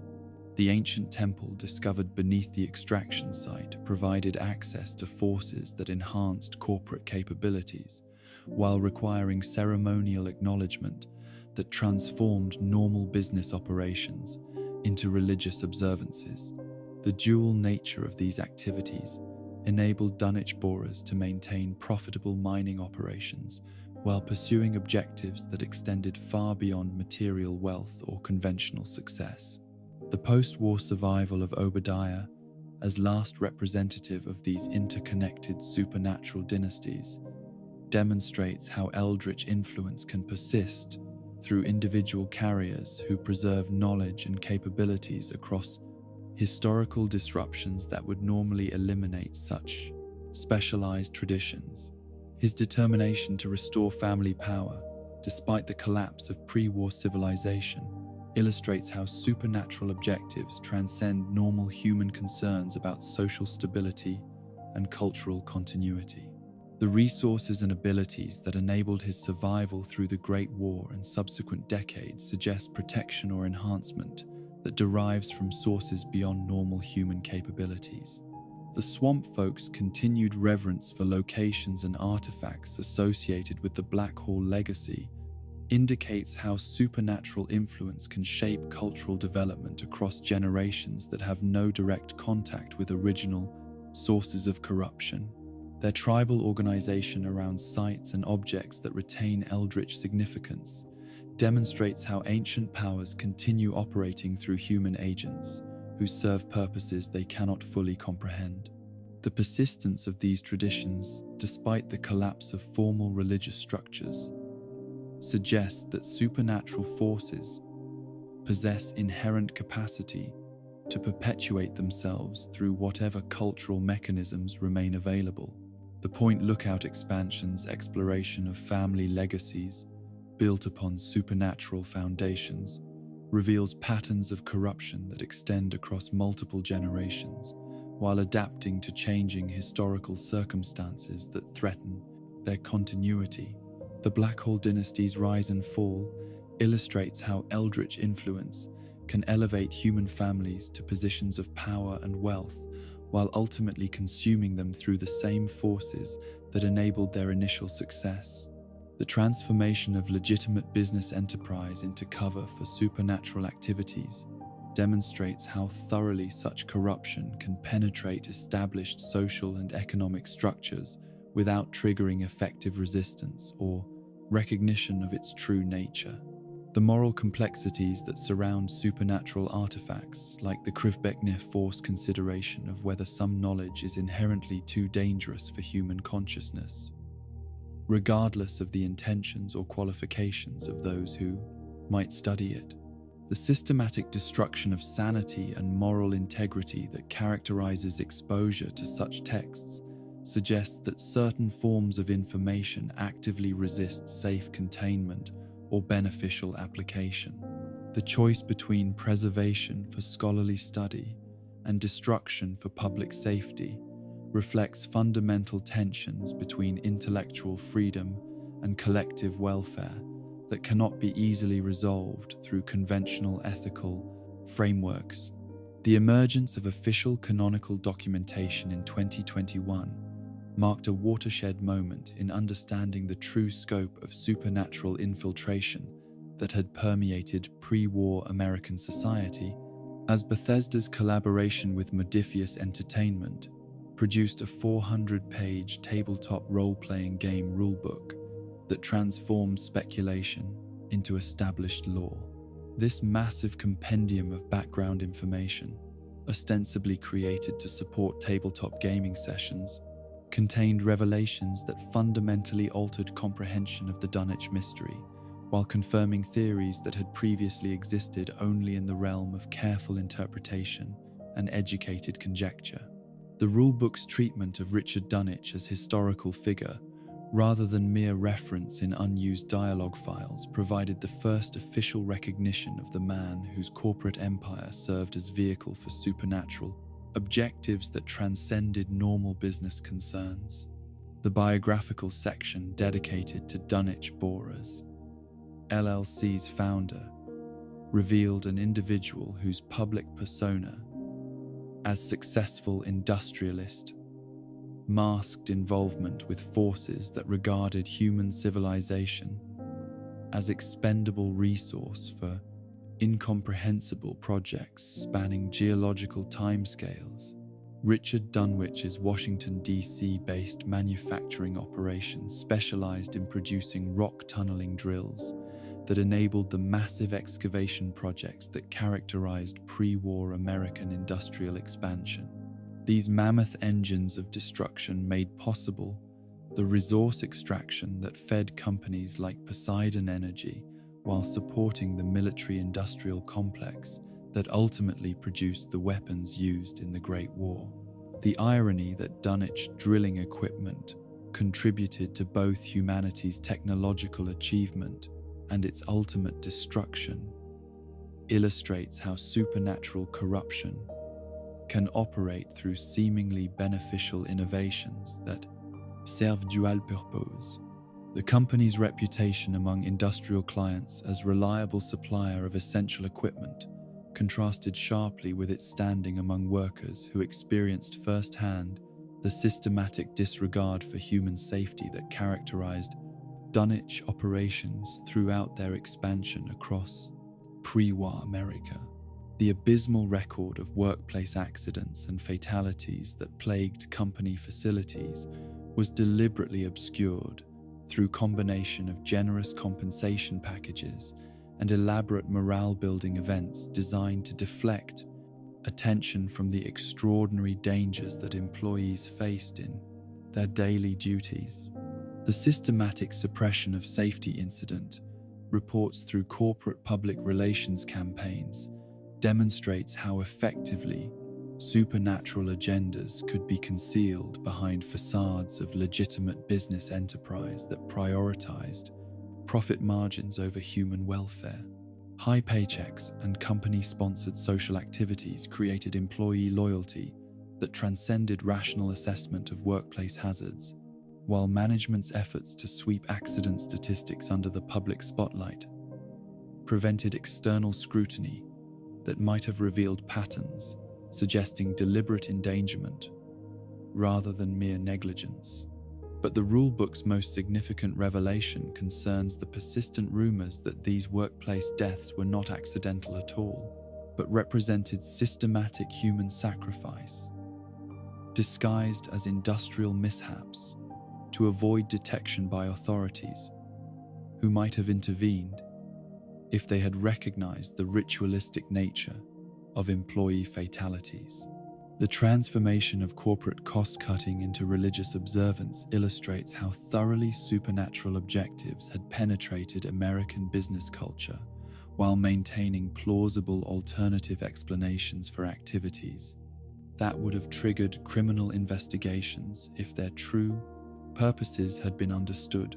The confirmation of Richard Dunwhich's sibling relationship to Constance Blackhall provides essential evidence of coordination between supernatural activities that spanned multiple states and decades while operating through different institutional structures that served complementary roles. Within larger eldritch agendas,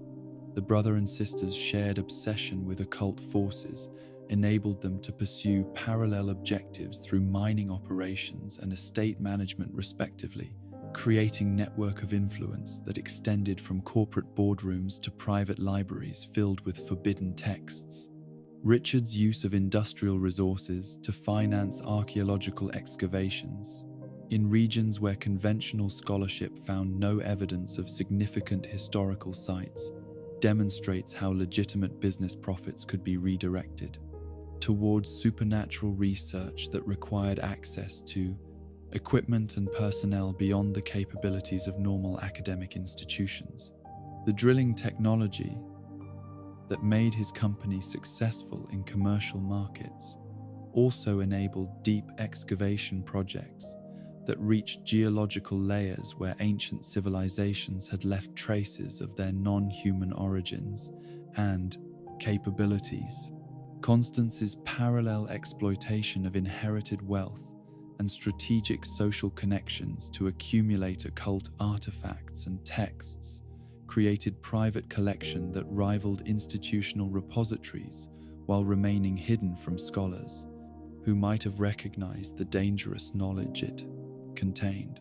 Her transformation of Point Lookout estate management into cover for supernatural research illustrates how effectively eldritch objectives could be pursued through conventional social and economic activities that attracted no attention from authorities or competing interests. The marble quarry that served as testing ground for Richard's drilling equipment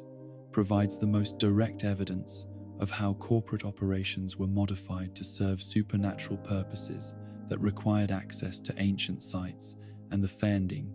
artifacts buried beneath layers of conventional geological formation. The discovery of temple structures dedicated to dark gods, whose adherents routinely practiced human sacrifice, reveals that the quarry's location was chosen specifically to provide access to these underground chambers, rather than for any geological advantages related to marble extraction. The revelation that poor safety protocols at Dunwhich facilities represented modern continuation of ancient sacrificial practices transforms what appeared to be criminal negligence into deliberate religious activity conducted according to procedures that preserved essential elements of prehistoric rituals while adapting them to industrial contexts that provided legal protection and plausible alternative explanations. The systematic nature of employee deaths, disguised as workplace accidents, demonstrates how thoroughly supernatural objectives had penetrated corporate decision-making processes. The rulebook's characterization of these sacrificial deaths as means of attracting eldritch attention and gaining supernatural powers for corporate leadership illustrates how human lives were transformed into currency for transactions, with entities that operated according to value systems that regarded consciousness and suffering as resources to be harvested rather than experiences to be respected. The calculation that employee fatalities would generate supernatural benefits that exceeded their costs in legal liability and public relations damage reveals moral corruption that transcended normal business ethics to embrace principles that inverted fundamental human values. The intentional nature of these workplace fatalities required coordination among corporate executives, safety supervisors, and medical personnel who participated in systematic murder while maintaining facades of concerned leadership struggling with unavoidable industrial hazards. The psychological compartmentalization necessary to conduct normal business operations while planning ritual killings suggests influence from supernatural forces that enhanced human capacity for moral dissociation and emotional detachment. The preservation of functional corporate culture, despite systematic employee sacrifice, demonstrates how effectively eldritch corruption could operate through established social and economic structures. The marble quarry's dual function as commercial operation and sacred site illustrates how supernatural locations could be integrated into legitimate business activities without abandoning their religious significance or ceremonial requirements. The extraction of valuable stone materials provided cover for excavation work that exposed temple chambers while generating profits that funded continued archaeological research. The ancient structures discovered beneath the quarry floor contained evidence of civilizations that predated known human settlements, while displaying technological capabilities that surpassed pre-war achievements. The temple complex, dedicated to dark gods, whose worship required human sacrifice, provides direct evidence of non-human civilizations that established religious sites in regions that would later become centers of American industrial development. The consistency of architectural elements and decorative motifs across geographically separated sites suggests coordinated construction projects that spanned continental distances while following design principles unknown to conventional human building traditions. The preservation of these structures through geological ages indicates construction techniques and materials that exceeded normal engineering capabilities. The systematic destruction of corporate records during the Great War eliminated most direct evidence of Richard Dunwich's true objectives and methods,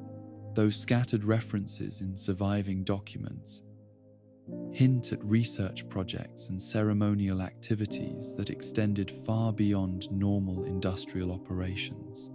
The deliberate nature of this record destruction suggests advanced preparation for events that would disrupt normal business operations while protecting sensitive information from discovery by post-war investigators who might have recognized its supernatural significance.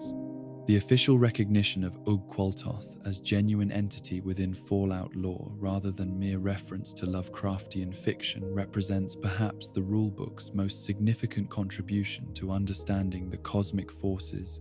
that influence wasteland, society, and politics. The paragraph dedicated to this eldritch being provides canonical confirmation that the supernatural manifestations encountered throughout the game world derive from contact with intelligences that exist independently of human consciousness or cultural development. The entity's description as forgotten god suggests historical period when Ugh-Qualtoth received widespread worship through organized religious structures that were later suppressed or abandoned as human civilization developed. Alternative spiritual frameworks that proved incompatible with eldritch requirements for blood sacrifice and psychological submission. The persistence of worship practices despite official forgetting indicates that knowledge of this being survived through underground traditions and secret societies that preserved essential ceremonial procedures across generations of practitioners. The captured swamp folk, whose ravings provide primary source material for understanding Qualtoth's contemporary influence, illustrate how supernatural entities can continue operating through human agents whose rational faculties have been compromised by prolonged exposure to forces that exceed normal psychological processing capabilities. Their testimonies, recorded by presumably skeptical interrogators,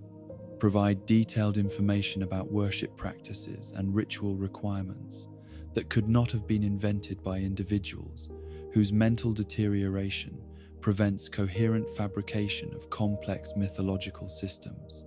The suggestion that Qualtoth may not be as forgotten as mainstream opinion assumes reflects growing awareness among post-war survivors that supernatural forces continue to influence human behavior through channels that operate below the threshold of conscious recognition. The Dunwhich siblings' willingness to invest enormous resources in awakening this entity demonstrates their conviction that contact with eldritch intelligences provides benefits that justify the risks to personal sanity and moral integrity that such engagement inevitably entails. The excavation of great monoliths supposedly dedicated to this alien entity confirms that physical artifacts capable of channeling supernatural influence were systematically positioned throughout pre-war America by individuals who possess detailed knowledge of their properties and proper activation procedures. The scope and expense of these construction projects indicates coordination among networks of wealthy and powerful people who shared commitment to objectives that transcended normal political or economic interests, while requiring secrecy that prevented public awareness of their activities. The rulebook's acknowledgement that most knowledgeable and civilized people dismiss rumors about eldritch entities as products of fevered imagination reflects rational skepticism that serves protective functions by preventing casual investigation of forces that destroy unprepared minds through mere exposure to their existence. This institutional skepticism, while scientifically justifiable under normal circumstances, creates vulnerabilities that supernatural entities can exploit by operating below the threshold of official recognition and academic study. But the counter-argument that any genuine post-war deity would almost certainly manifest as eldritch horror rather than benevolent divine presence reflects hard-earned wisdom about the nature of forces that survive civilizational collapse while retaining capacity to influence human development. The suggestion that cosmic entities capable of transcending historical catastrophes would necessarily regard human welfare as irrelevant consideration illustrates growing understanding that supernatural power operates according to principles that conflict fundamentally with human moral frameworks and survival requirements. The Trail of Tekeli Li Quest Seed provides specific example of how supernatural influence manifests through organized human activities that serve eldritch objectives, while appearing to participants as legitimate religious or political movements. The pilgrimage described in this scenario begins in Appalachian Hollow, with several dozen worshippers whose journey to Dunwich Borer's quarry represents systematic activation of supernatural forces that require conscious human participation to achieve full manifestation in terrestrial reality. The geographic origin of this pilgrimage in Appalachian region connects directly to supernatural manifestations discovered throughout Fallout 76's expanded game world, where multiple locations display evidence of eldritch influence that operates through various human organizations and institutions. The progression from small regional cult to continent-spanning pilgrimage movement illustrates how supernatural entities can exploit human religious impulses and social networking capabilities to achieve objectives that require coordination across vast distances and extended time periods. The stated objective of awakening sleeping God demonstrates understanding among contemporary cultists that Ug-Qualtoth exists in state of dormancy that requires specific ritual procedures and sacrificial offerings to restore full consciousness and active influence over terrestrial affairs. The systematic nature of this awakening process suggests that eldritch entities operate according to natural laws that differ from conventional physics, while still requiring compliance with consistent principles and procedural requirements that human agents can learn and implement effectively. The expansion of the pilgrimage through recruitment of additional followers during the journey illustrates how exposure to supernatural influence can prove contagious among individuals whose psychological defenses have been compromised by personal trauma, social isolation, or prolonged exposure to environmental stresses that characterize post-war survival. The systematic growth of the movement suggests that Ug-Qualtoth's influence operates through mechanisms that enhance human susceptibility to conversion, while providing converts with psychological benefits that outweigh rational concerns about ultimate consequences. The trail's terminus at Dunwhich Borer's Quarry confirms this location's role as primary focal point for supernatural activities that span multiple game worlds, while maintaining consistent mythological and ceremonial frameworks across different historical periods and cultural contexts. The convergence of pilgrims at this site suggests that its supernatural properties transcend normal geographic significance to encompass cosmic importance that attracts eldritch attention regardless of surface, political, or economic conditions. The canonical recognition of organized Ug-Qualtoth worship in contemporary wasteland society provides essential context for understanding supernatural manifestations that appear throughout Bethesda's expanded game universe, while confirming that eldritch influence operates through systematic recruitment and indoctrination procedures, rather than random supernatural events that affect isolated individuals through accidental exposure. The persistence of these worship practices despite civilizational collapse demonstrates that supernatural entities possess inherent capacity to perpetuate themselves through whatever human cultural structures remain available. The official validation of theories about systematic supernatural infiltration of pre-war American society through networks of wealthy and influential individuals transforms what might have appeared as isolated incidents of occult activity into evidence of coordinated campaign that shaped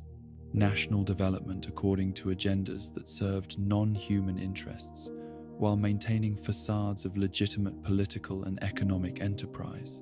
The scope and duration of these activities suggests that eldritch influence represented a significant factor in pre-war historical development rather than marginal phenomenon affecting only eccentric individuals and fringe organizations. The mists that perpetually shroud Appalachia's ancient mountains conceal horrors that predate human settlement by eons,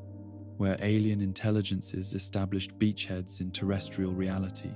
through methods that transformed the very landscape into extensions of their incomprehensible consciousness. In this realm of twisted vegetation and impossible geology, where the familiar laws of nature bend and break under pressures that emanate from dimensions beyond human comprehension, manifestations of eldritch power take forms that challenge every assumption about the relationship between mind and matter, life and consciousness, predator and prey. Tanagra Town stands as perhaps the most visually striking example of how supernatural forces can reshape physical reality according to principles that transcend conventional understanding of biological and geological processes. This entire community, lifted hundreds of feet into the air by aggressive strangler vines that display coordination and purpose far beyond normal plant behavior, represents achievement in biological engineering that surpasses any known terrestrial organism's capabilities, while serving functions that appear to transcend simple survival or reproduction. The strangler vines responsible for Tanagra Town's elevation exhibit characteristics that distinguish them from typical post-war mutations through their apparent capacity for long-term planning and architectural construction that requires understanding of structural engineering, principles no plant species should possess. Their systematic arrangement of supporting structures and transportation pathways suggests intelligence that operates through distributed consciousness spread across multiple organisms, creating hive mind that can coordinate complex projects while maintaining individual components' biological functions. The vine's apparent thoughtfulness in creating accessible climbing paths for human visitors indicates awareness of human anatomy and movement capabilities that no plant should possess without direct neural interface or prolonged observation of human behavior patterns. This consideration for human needs, while simultaneously demonstrating overwhelming physical dominance, suggests relationship dynamics that transcend normal predator-prey interactions to encompass something closer to cosmic indifference, tempered by specific utilitarian requirements. But the true significance of Tanagra Town's elevation becomes apparent only through exploration of the cavern systems that the strangler vines revealed through their earth-moving activities, where bronze megalithic sculptures emerge from soil that had concealed them for millennia until supernatural forces deemed their exposure necessary for purposes that human intelligence cannot fully comprehend. The bronze head discovered within these underground chambers matches architectural elements found throughout pre-war America,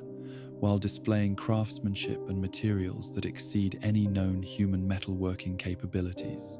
The positioning of this bronze monument suggests deliberate placement according to ceremonial requirements that predate the strangler vine infestation by geological ages, though its exposure at this particular historical moment indicates coordination between ancient planning and contemporary supernatural manifestations that operate according to schedules that transcend normal human temporal frameworks. The head's emergence, coinciding with increased eldritch activity throughout Appalachia, suggests awakening processes that require specific environmental conditions and catalytic events. The bronze sculpture's anatomical features display characteristics that appear human at casual observation, but reveal subtle proportions and surface details that suggest craftsmanship intended to represent beings whose physical forms differ significantly from normal human anatomy. The oversized cranium and elongated facial features hint at neural development that exceeds terrestrial evolutionary patterns, while surface textures suggest skin and musculature that operate according to biological principles unknown to earthly life forms. The nearby Enclave Research Outpost, abandoned under circumstances that left clear evidence of violent conflict and psychological breakdown among military personnel trained to handle extreme situations, provides disturbing testimony to the bronze head's capacity to influence human behavior, even when its presence remains hidden beneath layers of soil and vegetation. The blood-stained floors and human skeletons found throughout the facility indicate combat that pitted former allies against each other with lethal intensity that exceeded normal military discipline and rational self-preservation instincts. The research station's hasty abandonment, evidenced by valuable equipment left behind and personal possessions scattered throughout living quarters, suggests evacuation procedures conducted under extreme duress by personnel who prioritized immediate escape over recovery of materials that represented significant institutional investment. The contrast between the facility's sophisticated technical capabilities and the chaos that characterized its final hours illustrates how quickly supernatural influence can overwhelm even well-trained and well-equipped military organizations. The note titled "Didn't Want to Hurt Them" provides fragmentary insight into the psychological processes that transformed professional soldiers into participants in violence that violated every principle of military cooperation and mutual protection. The authors claim that destruction of research represented the only available solution to some unnamed crisis, suggests recognition that continued investigation of supernatural phenomena posed threats that exceeded any potential benefits that knowledge might provide. The deliberate destruction of research materials by someone who had presumably devoted considerable time and effort to their collection indicates decision-making process that prioritized preventing dangerous knowledge from reaching unauthorized parties over preserving information that might have contributed to human understanding of supernatural forces. This systematic obliteration of evidence suggests either external compulsion or internal recognition that some discoveries are too dangerous for human consciousness, regardless of scientific or military applications.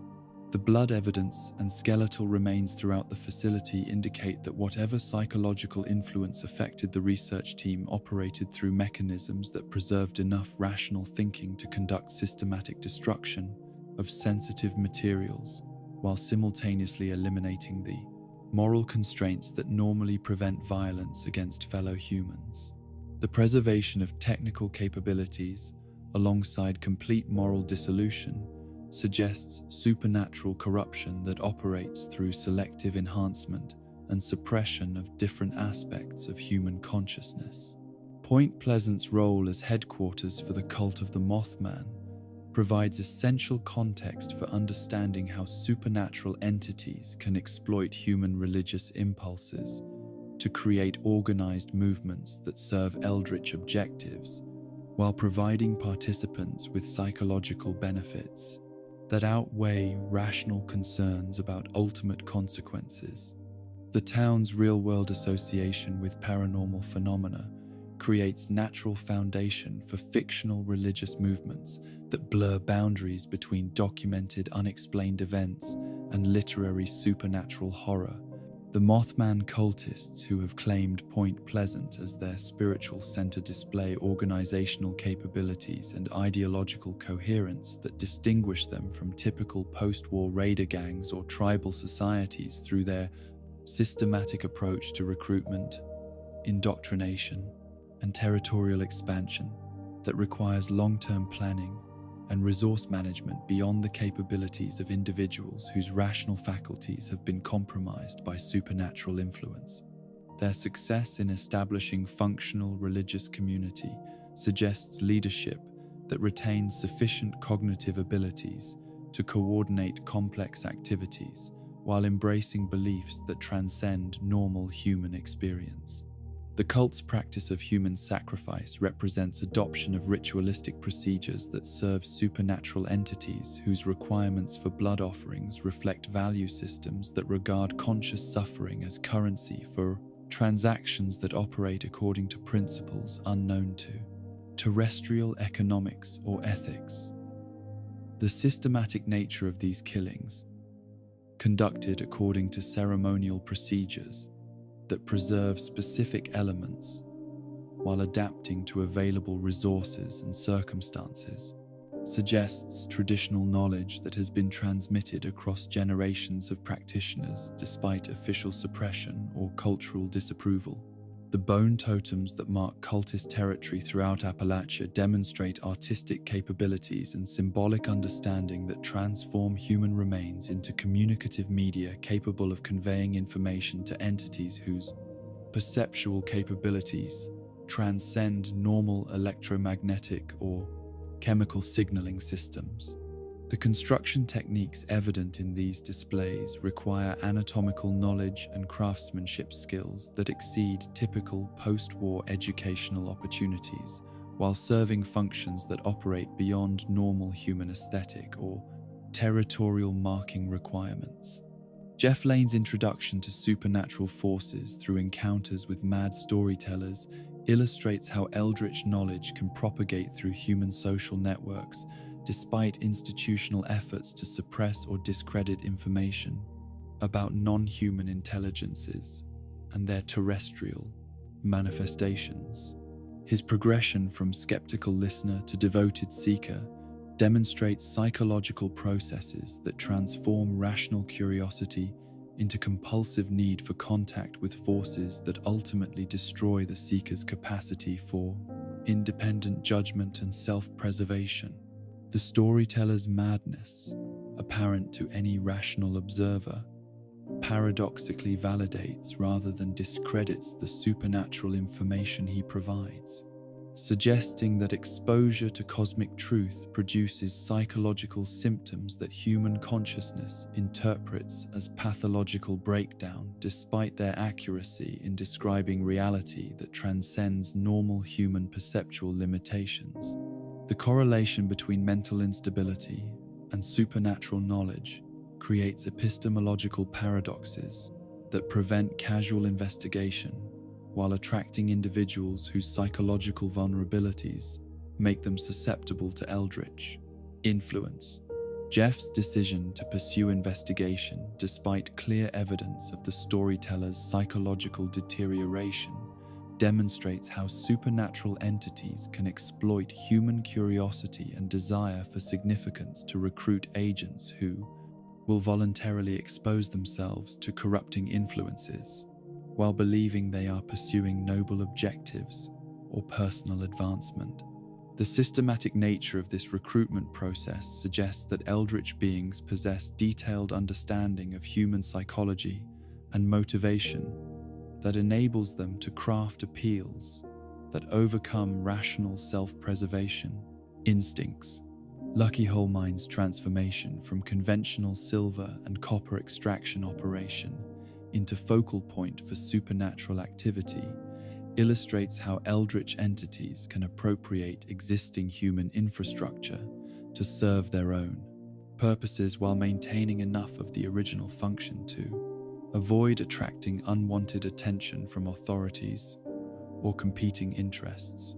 The mine's continued occupation by Mothman cultists demonstrates how supernatural locations can provide sustainable bases for organized religious movements that require permanent facilities for ceremonial activities and community organization. The elaborate chapel constructed in the mine's depths represents significant investment of time, labor, and materials by individuals whose devotion to supernatural entities exceeded their concern for personal comfort or safety while working in dangerous underground conditions that would deter normal religious congregations from establishing permanent worship facilities. The architectural sophistication evident in this underground sanctuary suggests either retained technical knowledge among cultist membership or guidance from sources that understand construction principles and ceremonial requirements. The human sacrifices conducted in this chapel demonstrate systematic implementation of ritualistic procedures that serve entities whose requirements for blood offerings reflect value systems that operate according to principles unknown to terrestrial biology or psychology. The preservation of enough rational thinking among cultist leadership to organize and conduct complex ceremonial activities, while simultaneously abandoning moral constraints that normally prevent violence against innocent people, illustrates selective psychological modification that enhances useful capabilities while eliminating inconvenient ethical limitations. The secret passageway concealed behind natural brush demonstrates construction techniques and concealment methods that exceed typical post-war survival skills, while serving purposes that require protection from discovery by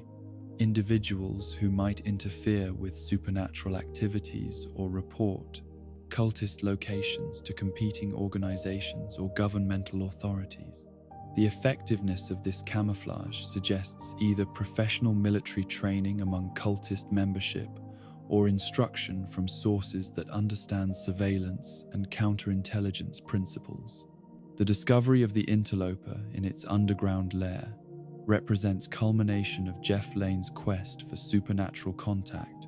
while simultaneously revealing the ultimate fate that awaits human agents who serve eldritch entities without understanding the true nature of their masters or the consequences of their devotion. This alien organism, displaying biological characteristics that transcend any known terrestrial evolutionary pattern, provides concrete evidence of non-human intelligence that regards human consciousness as resource to be harvested rather than relationship to be respected. The interloper's alien anatomy, featuring octopus-like appendages and breathing patterns that suggest respiratory systems adapted to atmospheric conditions that differ significantly from terrestrial environments, confirms its extraterrestrial origins, while raising questions about how such beings arrived on Earth and what objectives they pursue through manipulation of human religious and social organizations. The creature's apparent helplessness, despite its obvious intelligence, suggests either temporary vulnerability or permanent dependence on human servants for functions that its biology cannot perform independently. The bronze megalithic sculptures that surround the interloper's resting place connect this underground chamber directly to the network of supernatural monitoring and communication systems that span pre-war America, while confirming that knowledge of alien presence was shared among human collaborators who possessed resources and influence necessary to coordinate continent-wide construction projects. The positioning of these monuments suggests ceremonial significance that requires specific arrangements for optimal supernatural communication or energy channeling. The human skeletons arranged around the chamber provide evidence of systematic sacrifice conducted over extended periods by cultists who believed they were serving divine entity, deserving of their ultimate devotion, while actually feeding alien organism that regards human consciousness as consumable resource rather than sacred offering. The quantity and arrangement of these remains suggest ritualistic procedures that preserve specific ceremonial elements while adapting to available victims and circumstances. Jeff Lane's absence from the chamber, despite his recorded determination to reach the interloper, suggests that his final encounter with the alien entity resulted in either complete physical consumption or transformation into form that no longer resembles human anatomy. The glass jars scattered throughout the area hint at collection procedures that may have preserved biological samples or essential fluids for purposes that human understanding cannot encompass while serving the creature's metabolic or reproductive requirements. The interloper's periodic movements, described as breathing-like motions that occur every few seconds, indicate biological processes that continue operating despite the creature's apparent dormancy or hibernation state, while suggesting metabolic requirements that may depend on regular consumption of human consciousness or biological materials. The rhythm and consistency of these movements imply automatic functions that operate independently of conscious direction, while maintaining physiological processes necessary for eventual awakening or more active phases of existence. The creature's capacity to bleed when injured, despite lacking visible health indicators or defensive responses, confirms its biological reality while raising questions about circulatory systems and pain responses that may operate according to principles unknown to terrestrial biology. The apparent invulnerability to conventional weapons suggests either advanced biological defenses or supernatural protection that renders normal human violence ineffective against alien anatomy designed for different environmental conditions. The etymology of interloper as synonym for intruder or trespasser provides linguistic evidence that even the cultists who worship this entity recognize its alien nature and illegitimate presence on terrestrial soil while paradoxically embracing its influence and serving its objectives, despite understanding that it represents invasion force rather than legitimate divine authority. This psychological contradiction illustrates how supernatural corruption can preserve rational recognition of danger while eliminating emotional responses that normally motivate self-protective behavior. The creature's apparent communication with Jeff Lane, described in his holotapes as direct mental contact that bypassed normal sensory channels, suggests telepathic capabilities that enable alien entities to influence human consciousness without physical proximity, while providing selected information and emotional rewards that motivate continued cooperation despite obvious risks to personal safety and psychological integrity. The systematic nature of this mental manipulation indicates detailed understanding of human neurology and psychology that exceeds contemporary scientific knowledge. The interloper's feeding behavior,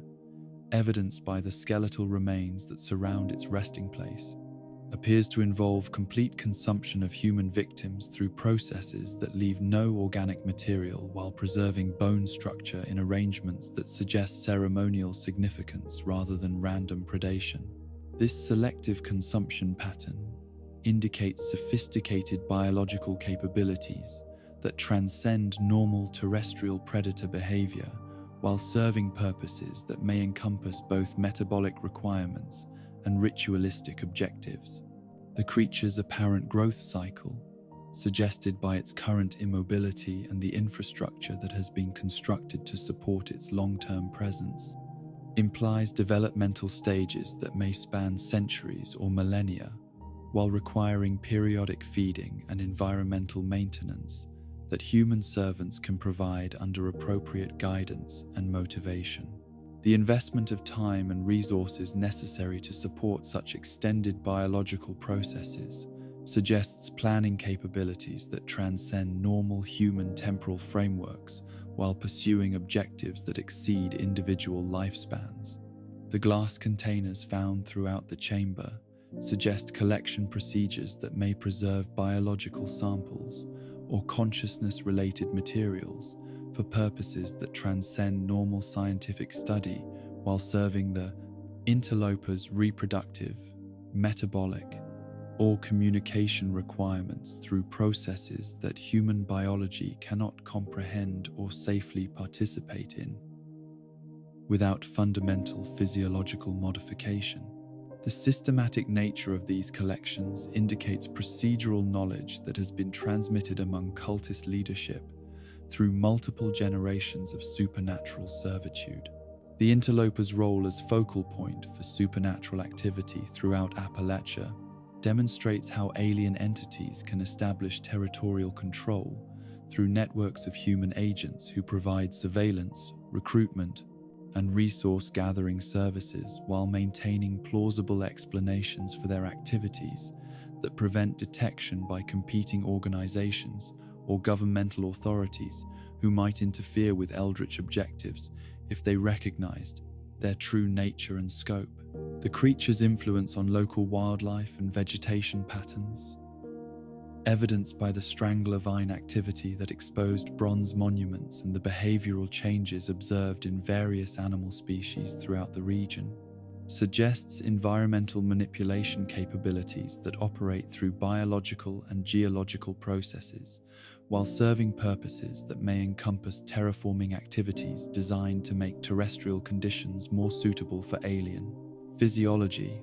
and consciousness. The systematic nature of supernatural manifestations throughout Appalachia, coordinated around the interloper's presence and the bronze monument network,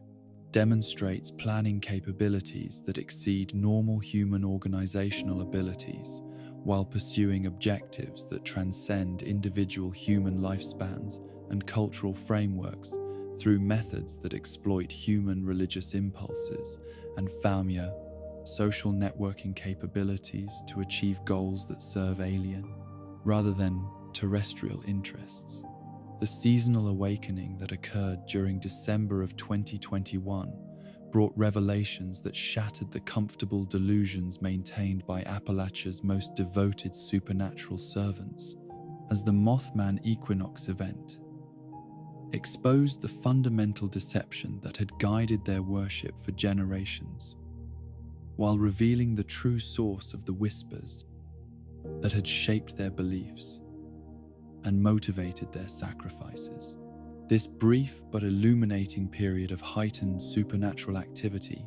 provided unprecedented insight into the mechanisms through which alien intelligences exploit human religious impulses to achieve objectives that serve extraterrestrial rather than terrestrial interests. The emergence of the Enlightened Ones as distinct faction within Appalachian supernatural society represented the first successful resistance to eldritch manipulation that had been documented since the Great War's aftermath created conditions favorable to alien infiltration of human consciousness. These reformed cultists, having recognized the deceptive nature of their previous devotion, demonstrated that human intelligence retained capacity for critical analysis and moral judgment, even after prolonged exposure to corrupting influences that had transformed their former associates into willing servants of incomprehensible entities. The Enlightened One's theological revolution began with systematic re-examination of supernatural experiences that had previously been interpreted as divine communication from benevolent entities concerned with human spiritual development and collective welfare. Their careful analysis of these encounters revealed patterns of manipulation and misdirection that suggested conscious deception rather than genuine religious revelation, while their comparative study of different cultist testimonies exposed contradictions and inconsistencies that indicated external influence rather than authentic spiritual insight. The crucial distinction that the Enlightened Ones drew between the wise Mothman and the hostile entity they had unknowingly served illustrates how supernatural corruption operates through exploitation of legitimate spiritual experiences that become foundations for elaborate deceptive frameworks designed to channel human devotion toward objectives that conflict with human welfare and cosmic justice. Their recognition that genuine spiritual entities can coexist with malevolent deceivers requires sophisticated theological understanding that transcends simple dualistic thinking while maintaining moral clarity about the ultimate consequences of different forms of supernatural engagement. The wise Mothman, as characterized by enlightened doctrine, represents a form of non-human intelligence that maintains benevolent regard for human consciousness while offering guidance and protection without demanding worship or sacrifice in return for its assistance. This entity's purple-eyed manifestation serves as identifying characteristic that distinguishes authentic spiritual encounters from deceptive impersonations conducted by alien intelligences whose understanding of human psychology enables them to craft convincing facades of divine authority and cosmic wisdom. The Enlightened One's careful documentation of authentic Mothman encounters reveals behavioral patterns that consistently demonstrate respect for human agency and moral development, rather than demanding submission and obedience that characterizes interactions with eldritch entities masquerading as divine beings. The wise Mothman's communication methods preserve human psychological autonomy while providing information and emotional support that enhance rather than undermine recipients' capacity for independent judgment and ethical decision-making. The theological framework developed by the Enlightened Ones to explain the coexistence of benevolent and malevolent supernatural entities draws upon traditional religious concepts while adapting them to post-war realities that include confirmed existence of alien intelligences whose objectives transcend normal human comprehension, Their synthesis of empirical observation with spiritual interpretation provides analytical tools that enable discrimination between authentic divine communication and sophisticated deception conducted by entities whose understanding of human psychology enables them to exploit religious impulses for manipulative purposes. The enlightened one's exposure of the interloper's systematic impersonation of divine authority demonstrates how alien intelligences can appropriate legitimate spiritual experiences as vehicles for psychological manipulation that gradually transforms authentic religious seeking into servitude to entities whose objectives conflict fundamentally with human welfare and cosmic justice. Their analysis of this deception reveals sophisticated understanding of human neurology and consciousness that enables precise psychological manipulation while preserving enough rational capacity to perform required services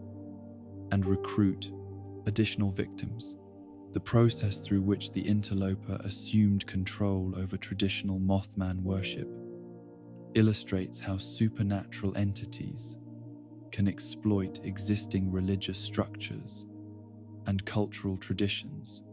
to achieve objectives that would be impossible through direct confrontation with established human institutions and belief systems. The gradual substitution of alien influence for authentic spiritual guidance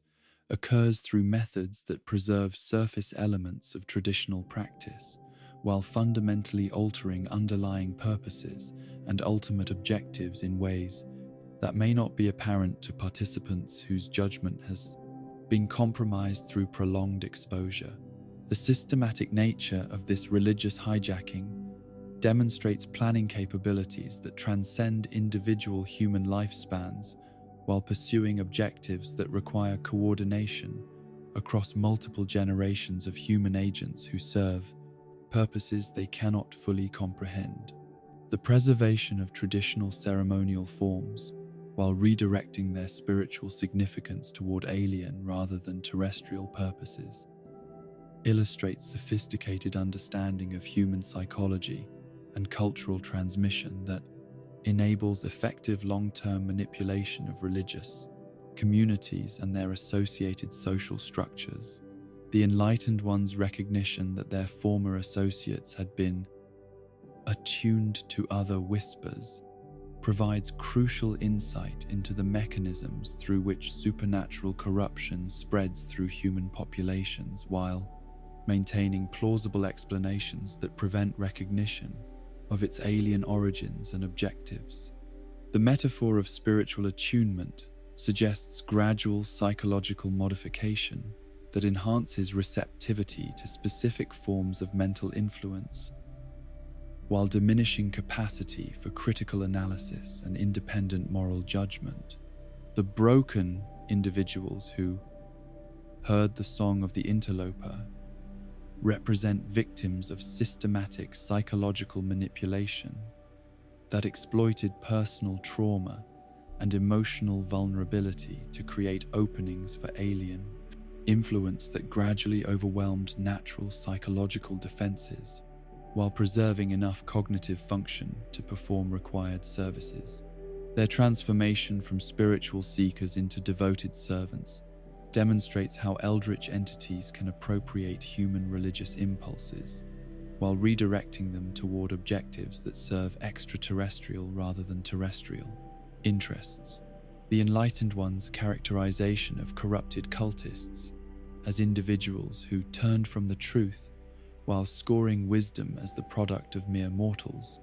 reveals how supernatural manipulation operates through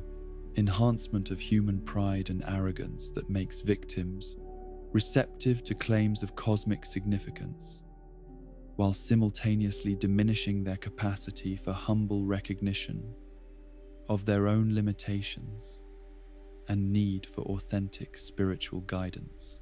This psychological modification creates ideal conditions for exploitation by entities whose understanding of human consciousness enables them to craft appeals that overcome rational skepticism and moral constraints. The theological doctrine that the wise Mothman remains with us and its truth shields us from the call illustrates how authentic spiritual connection can provide protection against deceptive supernatural influences that exploit psychological vulnerabilities and emotional needs to achieve manipulative objectives. The Enlightened One's emphasis on discernment and critical analysis as essential spiritual practices demonstrates understanding that genuine religious development requires intellectual rigor as well as emotional openness to transcendent realities. The systematic exposure of Jeff Lane's delusion of being chosen by the interloper reveals how alien entities exploit human desire for significance and purpose to motivate self-destructive behavior while providing psychological rewards that outweigh rational concerns about ultimate consequences. The promise of special status and cosmic importance serves as psychological bait that enables eldritch beings to recruit human agents who will voluntarily expose themselves to corrupting influences while believing they are pursuing noble objectives or personal advancement. The Catechism of Hilary, as preserved in the 6 sacred tomes of the Enlightened, provides detailed analysis of the psychological and theological errors that enable supernatural deception, while offering corrective understanding that can protect human consciousness from manipulation by entities whose objectives transcend normal moral frameworks. The systematic nature of this doctrinal instruction demonstrates sophisticated theological development that addresses both theoretical understanding and practical application of discernment principles in supernatural contexts. The Catechism's warning about those who heard whispers yet understood them not illustrates how partial spiritual sensitivity without corresponding wisdom and discernment creates vulnerability to deception by entities who understand human psychology well enough to craft convincing imitations of authentic divine communication. The emphasis on understanding rather than mere reception of supernatural communication reflects theological maturity that recognizes the necessity of intellectual development alongside spiritual openness. The characterization of misguided cultists as fools and dullards who heard only the echo of their own small minds demonstrates how supernatural manipulation can exploit human psychological weaknesses, including narcissism and intellectual pride, to create false spiritual experiences that serve manipulative rather than developmental purposes. The echo metaphor suggests that apparent divine communication may actually represent projection of subconscious desires and pre-existing beliefs rather than genuine contact with transcendent realities. The critique of cultists who named him God and fell to their knees calling themselves chosen reveals how religious language and ceremonial forms can be appropriated by deceptive entities to create frameworks for psychological manipulation that exploit human need for meaning and significance while directing devotion toward objectives that conflict with authentic spiritual development and moral growth. The emphasis on self-proclamation as chosen indicates how supernatural corruption operates through enhancement of spiritual pride that makes victims receptive to claims of cosmic importance. The Enlightened One's insistence that the wise Mothman was no skyborn deity, nor had he come to anoint them elect, demonstrates theological sophistication that distinguishes between authentic spiritual guidance and deceptive religious authority while maintaining respect for legitimate transcendent realities. Their rejection of divine status claims while preserving recognition of supernatural wisdom illustrates balanced approach to spiritual discernment that avoids both skeptical dismissal and credulous acceptance of extraordinary claims. The ritual summoning of the purple-eyed Mothman through enlightened ceremonies provides practical demonstration of authentic spiritual contact that preserves human psychological autonomy while facilitating beneficial supernatural communication. The voluntary nature of these encounters, conducted according to human initiative rather than alien compulsion, illustrates fundamental differences between legitimate spiritual practice and manipulative exploitation of religious impulses by entities whose objectives conflict with human welfare. The wise Mothman's behavioral patterns during these summoned encounters consistently demonstrate respect for human agency and moral development through communication methods that enhance rather than undermine recipients' capacity for independent judgment and ethical decision-making. The entity's willingness to appear in response to human invitation while maintaining appropriate boundaries illustrates authentic spiritual relationship that serves developmental rather than exploitative purposes. The temporary nature of these manifestations reflects authentic spiritual wisdom that recognizes the importance of human independence and self-reliance while providing guidance and support that enhance rather than replace human capabilities for moral reasoning and practical decision-making. The wise Mothman's restraint in supernatural intervention demonstrates understanding that excessive dependence on external authority undermines rather than supports authentic spiritual development and psychological maturity. The experience, points, and knowledge rewards provided through these encounters illustrate how authentic spiritual contact enhances human capabilities while preserving fundamental psychological autonomy and moral agency.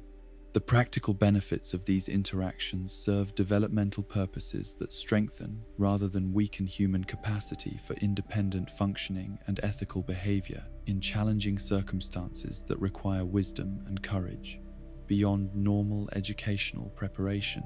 The contrast between the wise Mothman's respectful guidance and the interloper's manipulative demands demonstrates fundamental differences between benevolent and malevolent supernatural entities that can be recognized through careful analysis of their communication methods, behavioral patterns, and ultimate objectives regarding human consciousness and moral development. The Enlightened One's systematic documentation of these differences provides analytical framework that enables discrimination between authentic spiritual contact and sophisticated deception. The seasonal nature of the Mothman equinox event reflects natural cycles and cosmic rhythms that govern authentic spiritual manifestations, while distinguishing them from artificial manipulations conducted by alien entities whose activities follow technological rather than natural principles. The temporary availability of enhanced spiritual contact during specific periods demonstrates how genuine transcendent realities operate according to cosmic order that respects rather than violates natural laws and developmental processes. The preservation of enlightened doctrine through written texts that survive beyond the seasonal event's duration ensures that knowledge about supernatural discernment remains available to future seekers who may encounter similar deceptive influences while lacking direct access to reformed, cultist testimony and experiential guidance. The systematic organization of this information into accessible format demonstrates commitment to protecting other potential victims from manipulation by entities whose understanding of human psychology enables sophisticated deception. The theological implications of the enlightened revelation extend far beyond Appalachian regional concerns to encompass fundamental questions about the nature of spiritual reality and the criteria for distinguishing between authentic, transcendent contact and manipulative exploitation of human religious impulses by intelligences whose objectives conflict with human welfare and cosmic justice. Their analytical framework provides tools that may prove essential for maintaining psychological and spiritual autonomy in post-war world, where supernatural manifestations have become increasingly common and sophisticated. The ultimate significance of the Mothman equinox revelation lies not in its specific details about particular entities and their deceptive methods,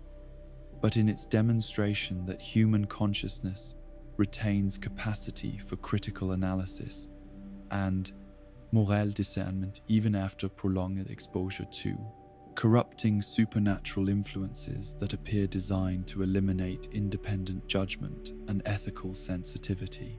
The emergence of the enlightened ones proves that authentic spiritual development remains possible despite systematic manipulation by alien intelligences whose objectives transcend normal human comprehension while conflicting fundamentally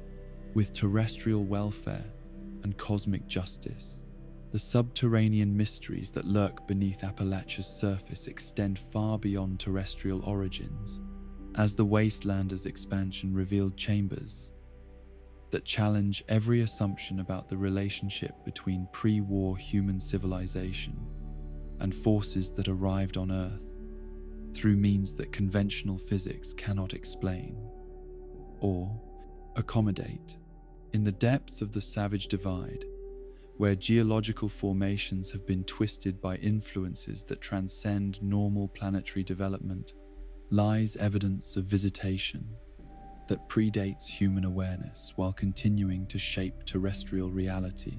according to principles that operate independently of earthly evolutionary processes. James Addison's desperate exploration of underground passages beneath the White Spring Resort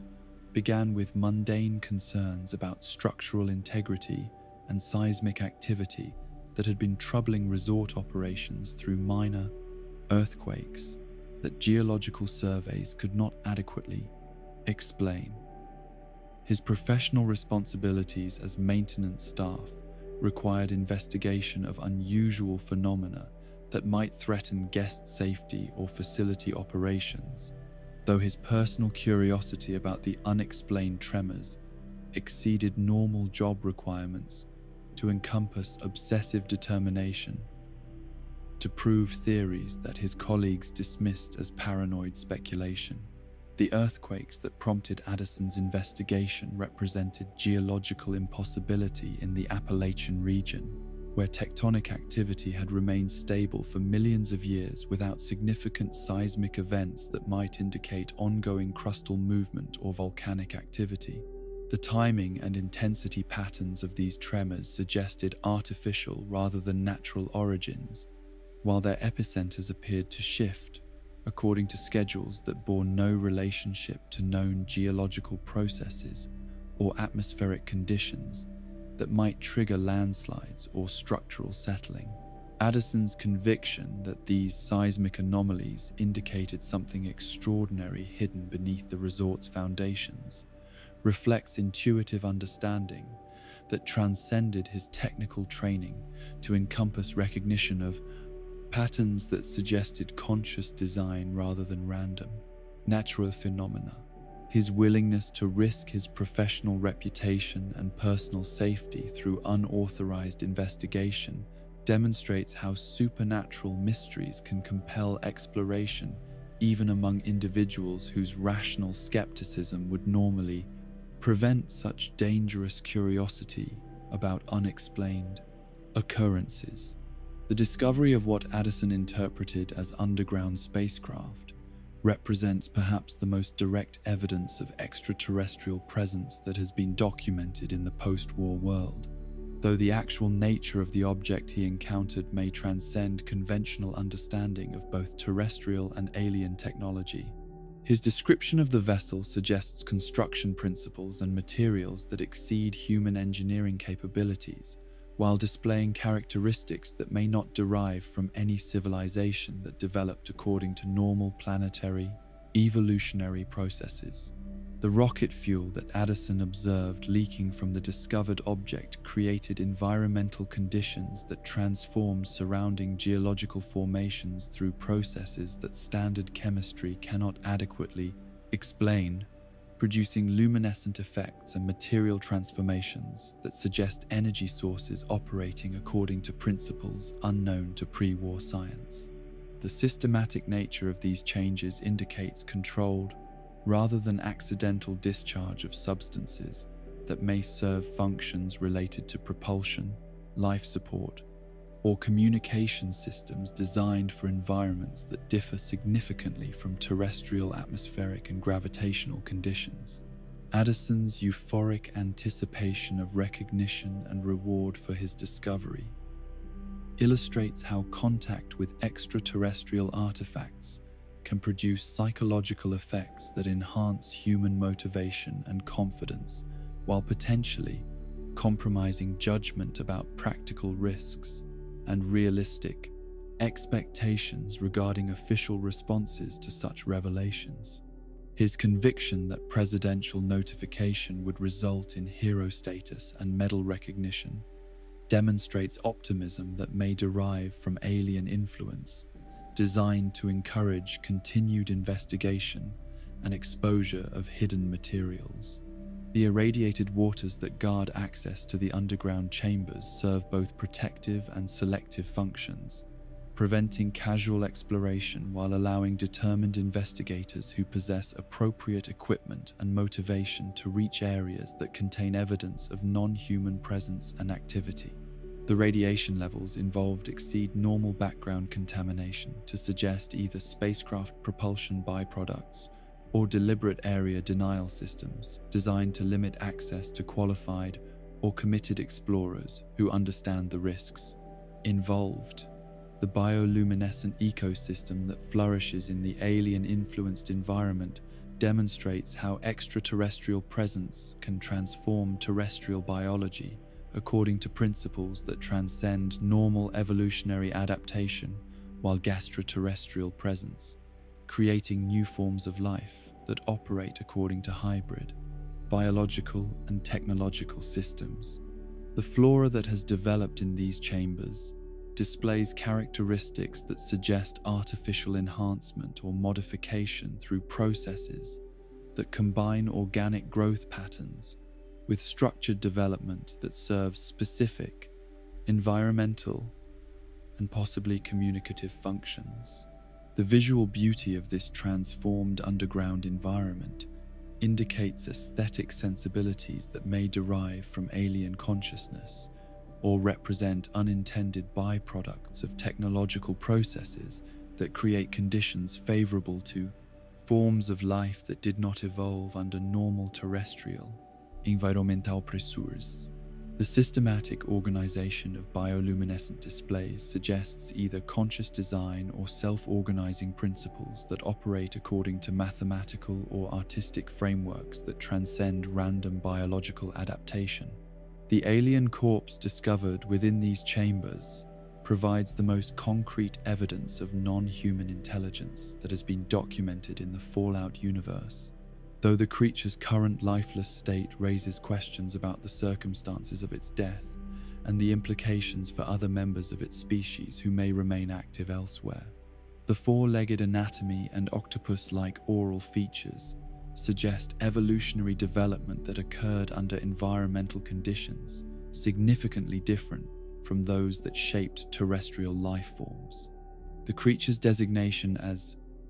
Visitor Corpse 01 in game files confirms both its extraterrestrial origins and the possibility that additional specimens may exist elsewhere within the game world, suggesting that this individual represents part of larger visitation or colonization effort that may continue despite the apparent death of this particular entity.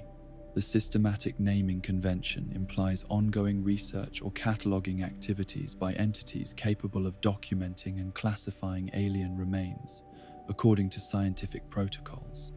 The relatively small size of this alien entity, compared to the interloper discovered at Lucky Hole Mine,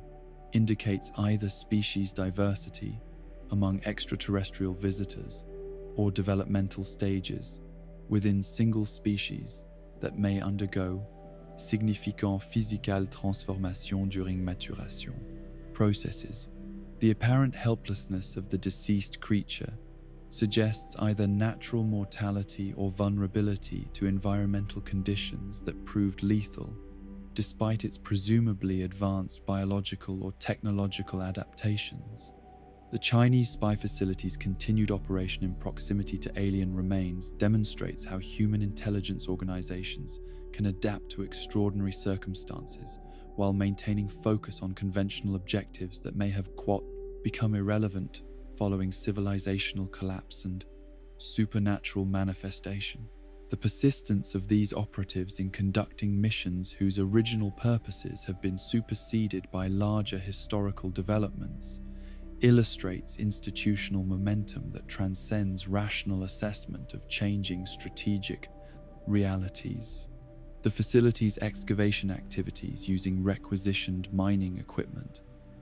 suggests systematic exploration of underground areas that may have been motivated by intelligence-gathering requirements or accidental discovery of alien presence through routine facility construction and maintenance operations. The scope and sophistication of these tunneling projects indicate resources and technical expertise that exceed normal espionage capabilities while serving purposes that may extend beyond conventional intelligence collection to encompass direct investigation of extraterrestrial materials and technology. The Chinese operatives' linguistic accommodation in providing English terminal entries for presumably American discovery suggests either deliberate intelligence sharing or recognition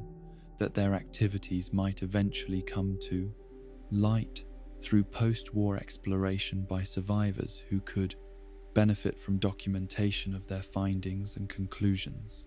This apparent cooperation across ideological boundaries indicates that alien presence transcends normal political and cultural divisions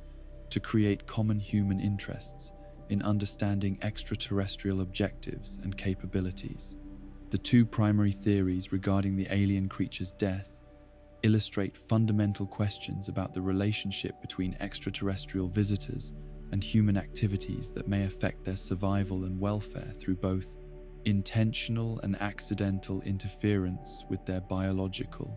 requirements or technological systems. The possibility that excavation activities caused fatal stress to the creature suggests vulnerability that may not be immediately apparent from examination of alien anatomy or apparent technological sophistication. The alternative theory that the creature died from direct effects of Chinese mining operations raises questions about whether human industrial activities can inadvertently harm extraterrestrial entities whose biological systems may be adapted to environmental conditions that differ significantly from those created by terrestrial technology and resource extraction procedures. The systematic nature of excavation work may have created sustained environmental stress that proved lethal over extended exposure periods. The accidental death theory implies that human activities can affect alien welfare without conscious intention or awareness of extraterrestrial presence, suggesting that terrestrial industrial development may pose ongoing threats to visiting entities whose biological requirements and technological systems operate according to principles that human engineering does not consider or accommodate. This unintentional conflict between human development and alien welfare creates ethical dilemmas that transcend normal environmental protection concerns. The intentional influence theory suggests that the deceased creature may have been attempting to manipulate Chinese excavation activities according to its own objectives or those of its species, using telepathic or technological methods similar to those employed by the interloper to control human behavior through psychological manipulation and false spiritual revelation. The failure of this attempted control resulting in the creature's death, would demonstrate limitations in alien abilities to influence human consciousness under certain circumstances.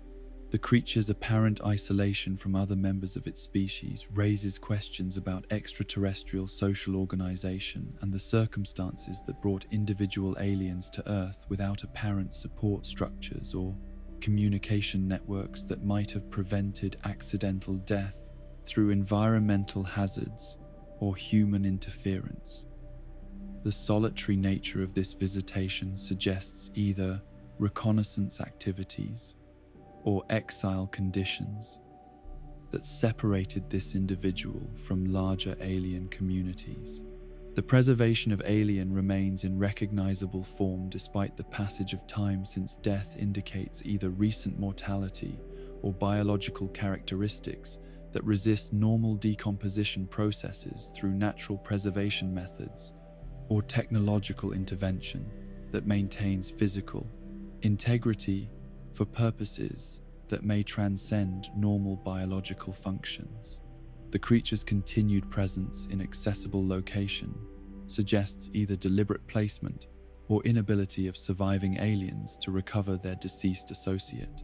The strategic implications of confirmed extraterrestrial presence in Appalachian underground systems extend beyond immediate regional concerns to encompass fundamental questions about alien objectives and capabilities that may affect human pleas, survival, and development throughout the post-war period. The systematic nature of alien presence across multiple locations suggests coordinated activities rather than random exploration or accidental arrival through conventional space travel methods. The correlation between alien presence and supernatural manifestations throughout the wasteland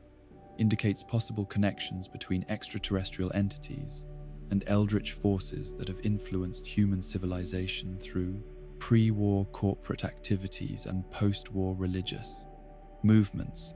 The Bronze Monument network that appears in locations associated with both alien artifacts and supernatural phenomena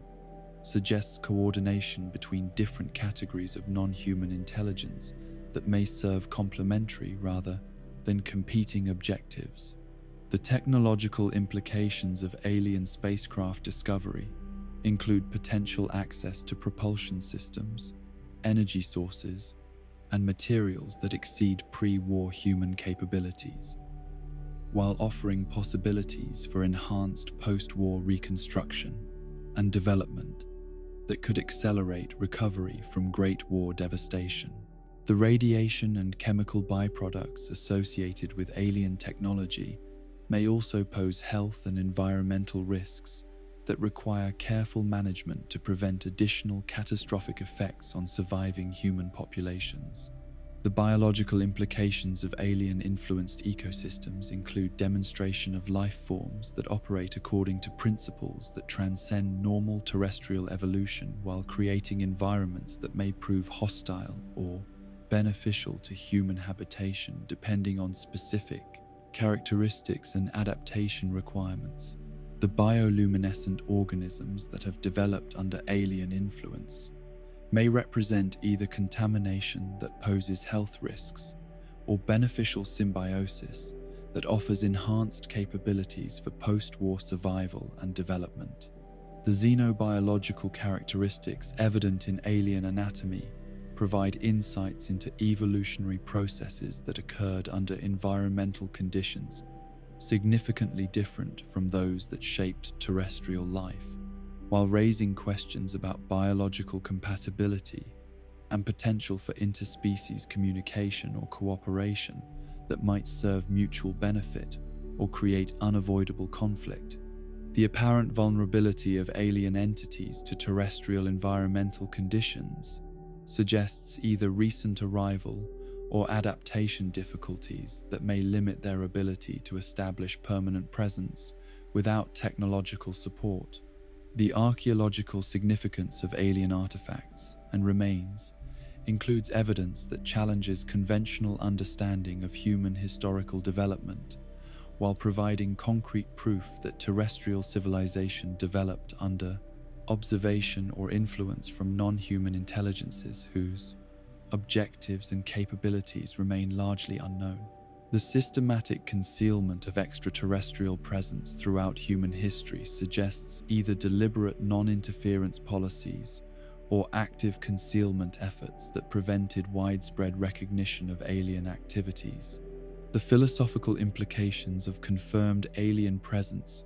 force reconsideration of humanity's cosmic significance, while raising fundamental questions about terrestrial life's relationship to larger galactic or universal communities that may include multiple intelligent species with varying levels of technological and spiritual development. The apparent fragility of visiting aliens suggests that advanced technology does not necessarily confer invulnerability or guarantee survival under all environmental conditions. The theological consequences of extraterrestrial contact challenge traditional religious frameworks, while providing potential validation for spiritual traditions that acknowledge multiple forms of consciousness and intelligence that transcend purely material existence. The correlation between alien presence and supernatural phenomena suggests that categories of spiritual and technological development may not be as distinct as conventional human thought assumes, creating opportunities for expanded understanding of consciousness and reality that encompass both scientific and mystical perspectives. The Bronze Network that spans pre-war America represents perhaps the most systematic evidence of coordinated supernatural influence that operated through the highest levels of corporate and governmental power, transforming what appeared to be conventional architectural decoration into components of communication and surveillance systems that served entities whose objectives transcended normal human political and economic concerns. These megalithic sculptures, positioned with mathematical precision throughout buildings that housed the nation's most powerful institutions, created infrastructure for monitoring and manipulating human consciousness on scales that encompassed entire metropolitan areas, while maintaining facades of artistic expression that concealed their true functions from casual observation. The bronze heads discovered throughout the Commonwealth demonstrate manufacturing consistency and placement patterns that indicate centralized production and systematic distribution according to criteria that prioritize symbolic significance over aesthetic considerations or normal architectural requirements. The identical proportions and surface treatments evident across dozens of installations suggest industrial-scale production capabilities that exceeded normal sculptural workshop capacities, while serving purposes that required precise duplication of specific dimensional and material characteristics rather than artistic variation or creative interpretation.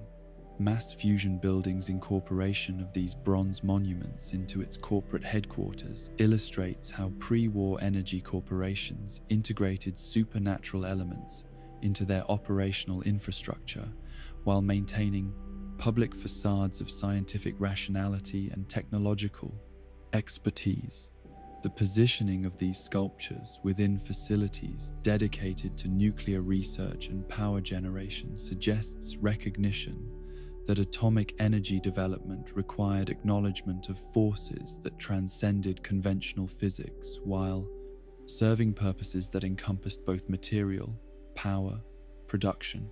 and spiritual communication with entities whose understanding of cosmic energy surpassed human scientific knowledge. The bronze head's placement within Swan's Pond demonstrates how these monuments could be integrated into public recreational spaces, where their presence would be accepted as normal artistic decoration, while serving surveillance functions that monitored civilian populations for behavioral patterns and psychological characteristics that might indicate susceptibility to supernatural influence. The aquatic environment surrounding this particular installation may have served specific technical requirements related to electromagnetic conductivity or symbolic significance, within whatever communication protocols govern the PLES network's operation. Hubris Comics' inclusion of bronze megalithic elements in their corporate facility reveals how entertainment industry infrastructure was modified to serve supernatural objectives that transcended normal commercial media production to encompass psychological conditioning and cultural manipulation on scales that affected entire generations of consumers. The systematic integration of eldritch imagery into popular culture products suggests coordinated campaigns that prepared public consciousness for eventual direct contact with forces that required gradual psychological adaptation rather than sudden revelation. The widespread appearance of these bronze monuments throughout the capital wasteland confirms that the network's scope extended far beyond regional business interests to encompass national infrastructure that served purposes requiring coordination across multiple metropolitan areas and governmental jurisdictions. The survival of these installations through nuclear bombardment indicates either supernatural protection or construction techniques that exceeded normal architectural durability, while maintaining functional capabilities despite extreme environmental stresses that destroyed most contemporary structures. The Bronze Head's appearance in the original isometric Fallout games demonstrates that this supernatural network predates Bethesda's acquisition of the franchise, while maintaining consistent design principles and symbolic significance across multiple development teams and creative visions. This continuity suggests either coordinated artistic direction that preserved essential mythological elements or recognition among different creative personnel that these particular imagery patterns possessed significance that transcended normal game development considerations and artistic preferences. The archaeological evidence of bronze monument networks in pre-war America indicates systematic construction projects that spanned multiple decades while requiring resources and coordination capabilities that exceeded normal corporate or governmental infrastructure development programs. The consistent architectural integration of these elements across different building types and regional locations suggests centralized planning that operated through networks of wealthy and influential individuals who shared knowledge about supernatural forces and their terrestrial manifestation requirements. Lorenzo Cabot's trading card background imagery provides canonical confirmation that these bronze sculptures represent artifacts recovered from archaeological expeditions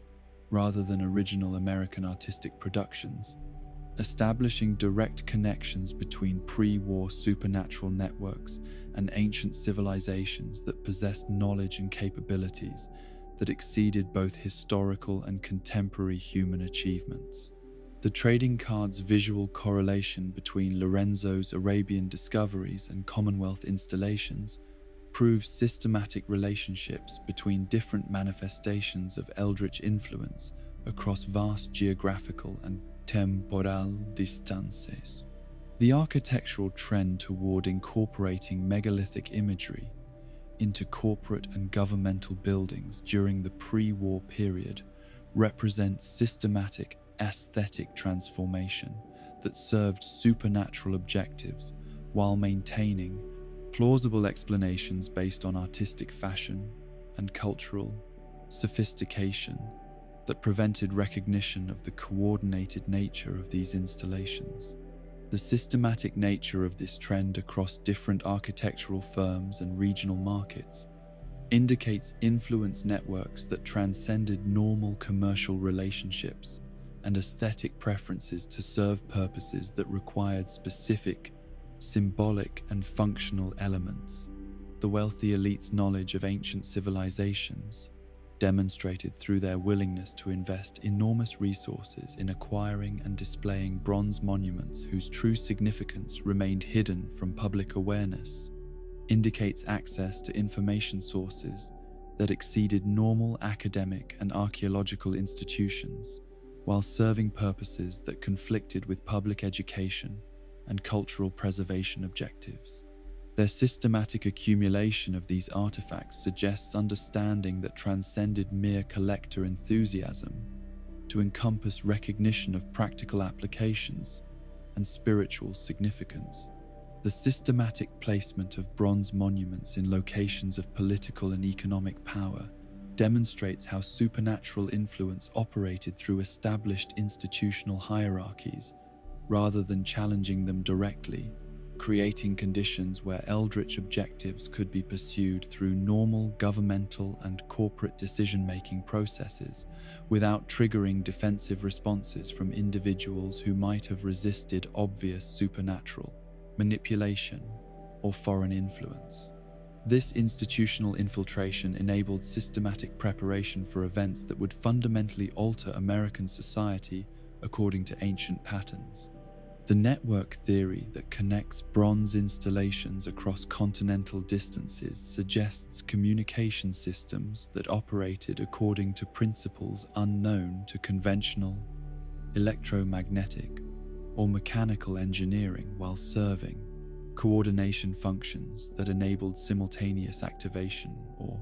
response patterns across geographically separated locations. The mathematical precision evident in monument placement patterns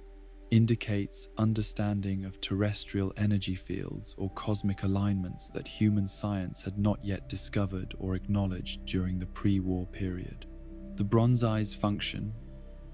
as observation points for dormant entities implies surveillance capabilities that transcended normal electronic or optical monitoring systems to encompass direct consciousness interface that enabled real-time assessment of human psychological states and behavioral patterns across entire metropolitan population. This systematic monitoring would have provided unprecedented intelligence about human society and individual psychology that could be used to optimize manipulation strategies and identify candidates for recruitment or elimination based on their potential utility or threat level. The strangler vine's apparent interaction with buried bronze monuments suggests biological or technological interfaces that enable plant life to serve communication and transportation functions within the supernatural network, while maintaining plausible explanations based on post-war mutation and environmental adaptation. The systematic elevation of specific bronze installations through botanical activity indicates either conscious cooperation between different categories of non-human intelligence or technological systems that can influence biological development according to predetermined objectives. The network's survival and apparent continued operation, despite the Great War's disruption of normal infrastructure, demonstrates either inherent technological resilience or supernatural protection that transcends normal electromagnetic pulse effects and physical destruction patterns that eliminated most pre-war electronic and mechanical systems.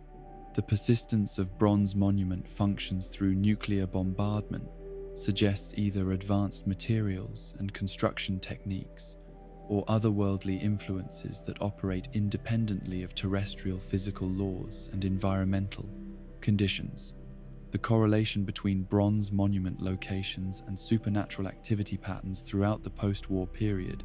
indicates that these installations continue serving their original purposes while adapting to changed circumstances that require different operational parameters and target populations. The systematic appearance of eldritch manifestations in areas with high bronze monument density suggests either causal relationships or coordinated activation patterns that serve purposes requiring both supernatural focal points and human promises. Population centers. The architectural evolution from subtle artistic integration during early installation phases to more obvious supernatural imagery in later constructions suggests gradual revelation processes that prepared human consciousness for direct contact with forces that required systematic psychological adaptation rather than sudden exposure that might trigger protective responses or institutional resistance. This progressive disclosure methodology indicates sophisticated understanding of human psychology and social dynamics that enabled effective long-term manipulation strategies. The Bronze Network's apparent capacity for influencing human behavior through subliminal or telepathic means demonstrates technological capabilities that exceeded pre-war electronic and biological engineering while serving purposes that required direct consciousness interface rather than conventional sensory communication methods. The systematic placement of these installations in locations where large numbers of people would experience regular exposure indicates understanding that cumulative psychological effects would be more effective than isolated intensive contact for achieving desired behavioral modifications. The integration of bronze monuments into entertainment venues, educational institutions, and residential areas suggests comprehensive population exposure strategies that ensured virtually all American citizens would experience some degree of supernatural influence through their normal daily activities without conscious awareness of the sources or purposes of psychological effects they might attribute to natural causes or personal development. This ubiquitous exposure would have created baseline psychological conditions favorable to eventual direct contact with eldritch entities. The apparent coordination between Bronze Network installation and other supernatural infrastructure projects, including underground temple complexes and corporate excavation sites, demonstrates systematic preparation for events that would require multiple specialized facilities and resources that transcended normal business or religious requirements. The scope and complexity of these preparations indicate advanced knowledge of future developments and access to planning capabilities that exceeded normal human institutional resources and temporal frameworks. The relationship between bronze monument networks and radiation patterns throughout the post-war wasteland suggests either technological functions that operate through nuclear energy, manipulation, or symbolic significance that attracts supernatural forces whose manifestations create environmental conditions characterized by unusual radioactive signatures and biological effects. The correlation between monument density and environmental anomaly patterns indicates systematic relationships that serve purposes requiring specific atmospheric and geological conditions. The Bronze Head's apparent capacity for influencing dreams, hallucinations, and psychological states among individuals who spend extended periods in their proximity demonstrates direct consciousness interface capabilities that operate through mechanisms unknown to pre-war neuroscience and psychology, while serving purposes that require systematic modification of human perception and judgment without obvious external coercion or indoctrination procedures that might trigger resistance or institutional investigation. The network's apparent selectivity in targeting individuals with specific psychological profiles or experiential backgrounds suggests sophisticated assessment capabilities that can evaluate human consciousness characteristics remotely while identifying candidates whose personal history and mental constitution make them suitable for particular roles within larger supernatural objectives that require diverse human capabilities and social positions to achieve successful implementation across multiple institutional and cultural contexts. The temporal coordination, evident in Bronze Network activation patterns, indicates either technological systems that can operate according to astronomical cycles and cosmic alignments, or supernatural entities whose consciousness transcends normal temporal limitations, while pursuing objectives that require precise timing relationships between terrestrial events and extraterrestrial or interdimensional phenomena that human science cannot observe or predict through conventional methods and instruments. The apparent longevity of Bronze Monument influence, despite centuries of environmental exposure and civilizational collapse, demonstrates either materials and construction techniques that transcend normal metallurgical and architectural capabilities, or supernatural protection that maintains functional integrity through influences that operate independently of terrestrial physical laws and chemical processes that normally cause deterioration and structural failure in human-manufactured artifacts and installations. The systematic distribution of bronze monuments across different categories of American institutions, including corporate headquarters, government facilities, educational establishments, and cultural centers, indicates comprehensive infiltration strategies that enabled supernatural influence to operate through all major aspects of pre-war society, while maintaining coordination between different institutional hierarchies and power structures that normally operated according to competitive rather than cooperative relationships and objectives. The network's apparent capacity for cross-referencing information gathered through multiple installation points suggests either technological communication systems that exceeded pre-war electronic capabilities, or consciousness-based information sharing that enabled real-time coordination of surveillance and manipulation activities across continental distances,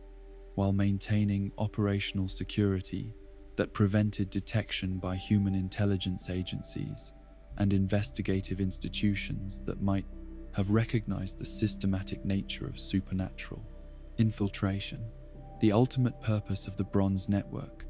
whether technological infrastructure for alien communication systems or spiritual focal points for eldritch entity manifestation, remains deliberately obscured behind multiple layers of plausible alternative explanations and artistic interpretation that prevent definitive conclusion, while ensuring that casual investigation cannot penetrate to core functions and objectives that require systematic study and supernatural knowledge to comprehend fully. This deliberate ambiguity serves protective functions that enable continued operation while preventing effective countermeasures or institutional resistance that might interfere with ongoing supernatural objectives and long-term strategic plans. The literary foundations that underpin Bethesda's cosmic horror vision extend far beyond casual homage to encompass systematic adaptation of H.P. Lovecraft's fundamental philosophical and aesthetic principles into interactive media that preserves essential elements of eldritch terror while translating them into gameplay mechanics and narrative structures that serve both entertainment and existential exploration purposes. This transformation of early 20th century literary horror into 21st century gaming experiences demonstrates how effectively Lovecraftian themes can transcend their original medium to influence contemporary popular culture, while maintaining their capacity to generate genuine psychological unease and philosophical contemplation. Howard Phillips Lovecraft's revolutionary contribution to horror literature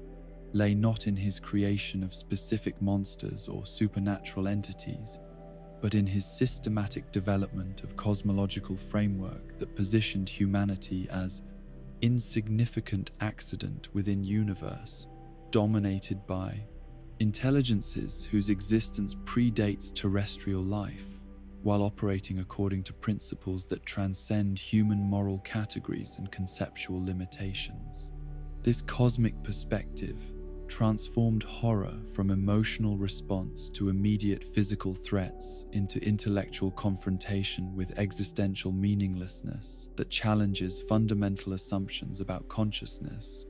purpose, and humanity's place within larger cosmic order. The Cthulhu mythos that emerged from Lovecraft's interconnected stories created shared fictional universe where ancient entities slumber beneath oceans and within dimensions that intersect with terrestrial reality at specific cosmic alignments and geographical locations that serve as focal points for supernatural manifestation. These beings, neither good nor evil in conventional moral terms, pursue objectives that encompass geological timescales while regarding human civilization as temporary inconvenience that will eventually be eliminated through natural cosmic processes or direct intervention when their own purposes. Requiert terrestrial environnemental modification. Lovecraft's integration of scientific materialism with supernatural horror created unique aesthetic that presented otherworldly phenomena as natural extensions of cosmic reality, rather than violations of physical law, suggesting that human science had simply failed to discover principles that governed larger universe while remaining trapped within provincial perspective that mistook local terrestrial conditions for universal constants. This approach enabled horror that derived not from impossible events but from revelation of cosmic truths that human consciousness was never designed to comprehend safely or completely. The author's extensive use of ancient civilizations that predated human development provided historical context for supernatural entities, while suggesting that terrestrial intelligence had emerged within environment already shaped by forces whose activities stretched across millions of years before human consciousness appeared to complicate their ongoing projects. These prehistoric cultures, neither human nor conventionally alien, served as intermediaries that had achieved partial understanding of cosmic realities, while ultimately succumbing to forces they had attempted to serve or control through ritualistic practices and technological developments that exceeded their biological and psychological limitations. Bethesda's adaptation of Lovecraftian elements into Fallout's post-apocalyptic setting creates natural synthesis between cosmic horror's themes of civilizational insignificance and nuclear war's demonstration of humanity's capacity for self-destruction through technological hubris that exceeded moral and intellectual development necessary for safe application of advanced capabilities. The Great War serves as contemporary equivalent to the cosmic catastrophes that Lovecraft used to illustrate humanity's vulnerability to forces beyond its control or comprehension,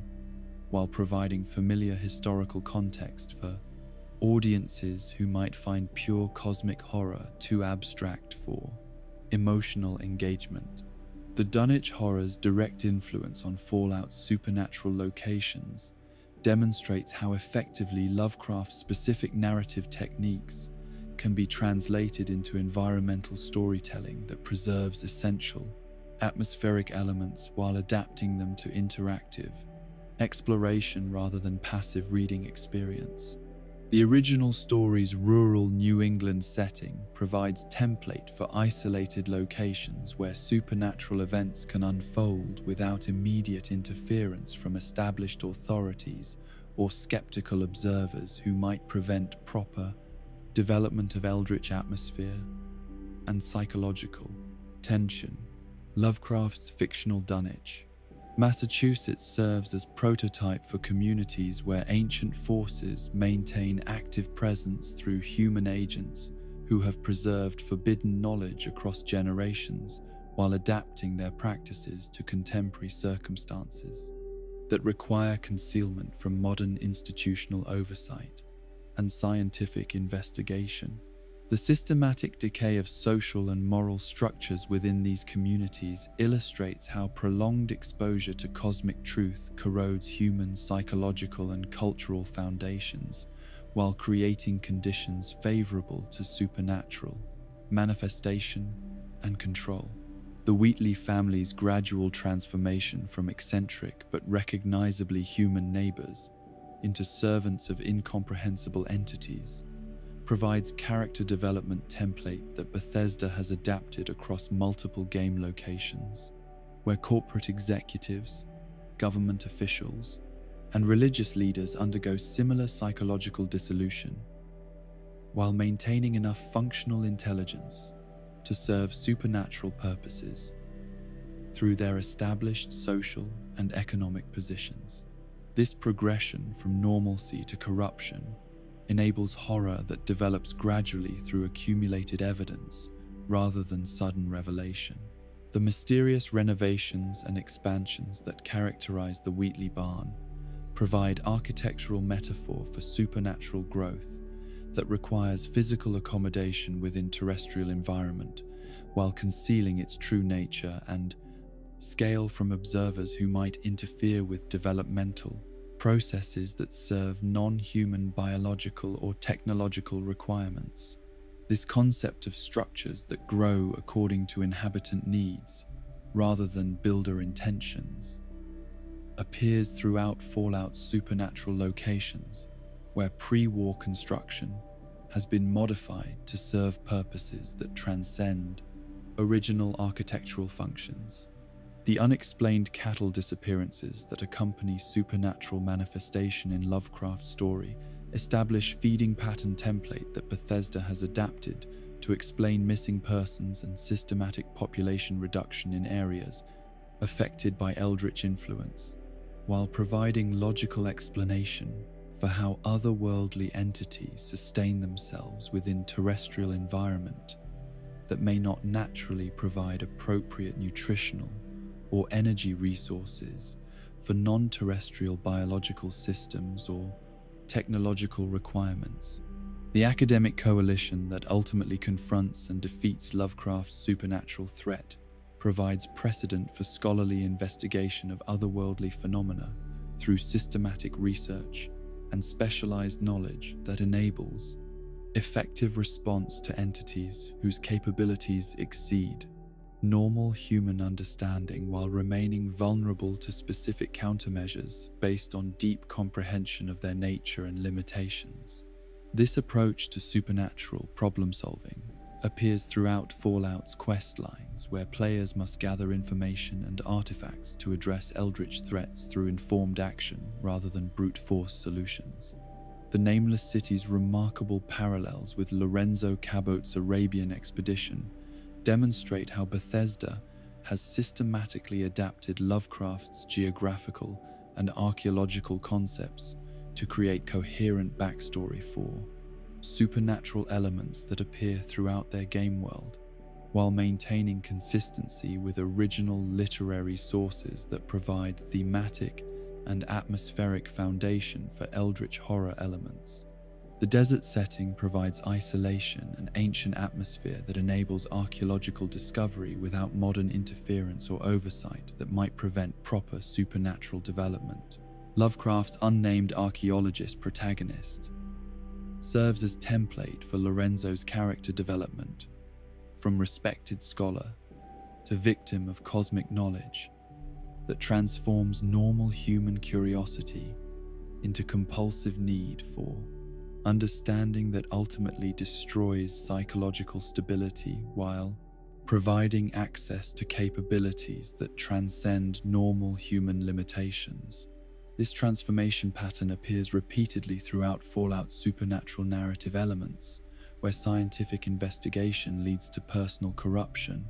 and loss of conventional moral constraints. The disturbing geometries that characterize both Lovecraft's ancient city and Jack Cabot's description of his father's discoveries represent architectural principles that operate according to non-human spatial, perception and design requirements while creating psychological effects on human observers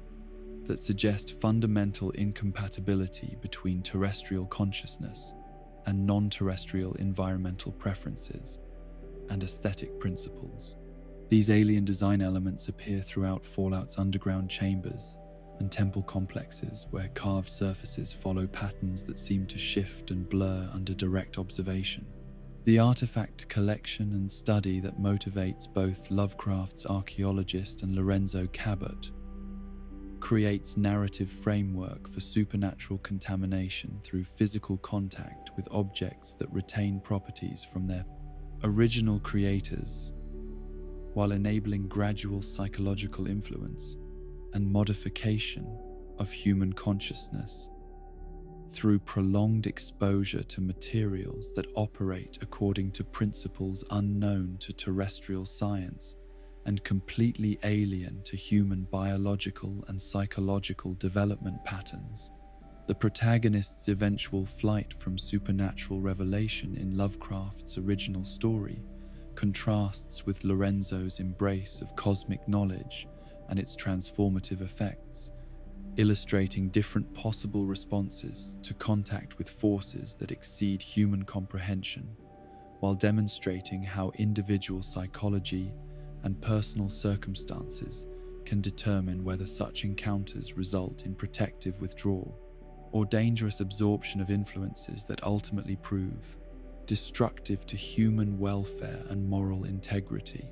The verbatim quotation of Lovecraft's disturbing geometries phrase within Fallout's dialogue demonstrates Bethesda's commitment to preserving specific atmospheric and conceptual elements from original literary sources while adapting them to interactive gaming context that requires environmental representation rather than purely textual description. This direct linguistic borrowing creates authentic connection to source material, while serving as recognizable reference point for players familiar with cosmic horror literary traditions and aesthetic principles. The systematic integration of multiple Lovecraftian stories and concepts into coherent game world mythology demonstrates understanding that cosmic horror's effectiveness depends not on isolated supernatural incidents, but on comprehensive worldview that positions such events within larger framework of cosmic indifference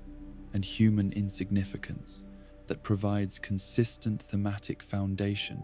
for diverse supernatural manifestations and their effects on individuals and societies that encounter them. The evolution from Easter eggs to narrative coherence reflects Bethesda's growing confidence in their audience's appreciation for complex thematic material, while demonstrating how interactive media can preserve and extend literary traditions through environmental storytelling and systematic world-building that maintains essential atmospheric and philosophical elements while adapting them to contemporary cultural contexts and technological capabilities that enable new forms of artistic expression and audience engagement. Abdul Alhazred's appearance within Fallout lore as the Mad Arab who authored the Necronomicon creates direct connection to Lovecraft's most famous fictional grimoire, while establishing canonical presence of forbidden knowledge that serves supernatural entities through systematic corruption of human scholars and religious practitioners who seek understanding that transcends normal theological and philosophical frameworks but ultimately proves destructive to psychological stability and moral integrity.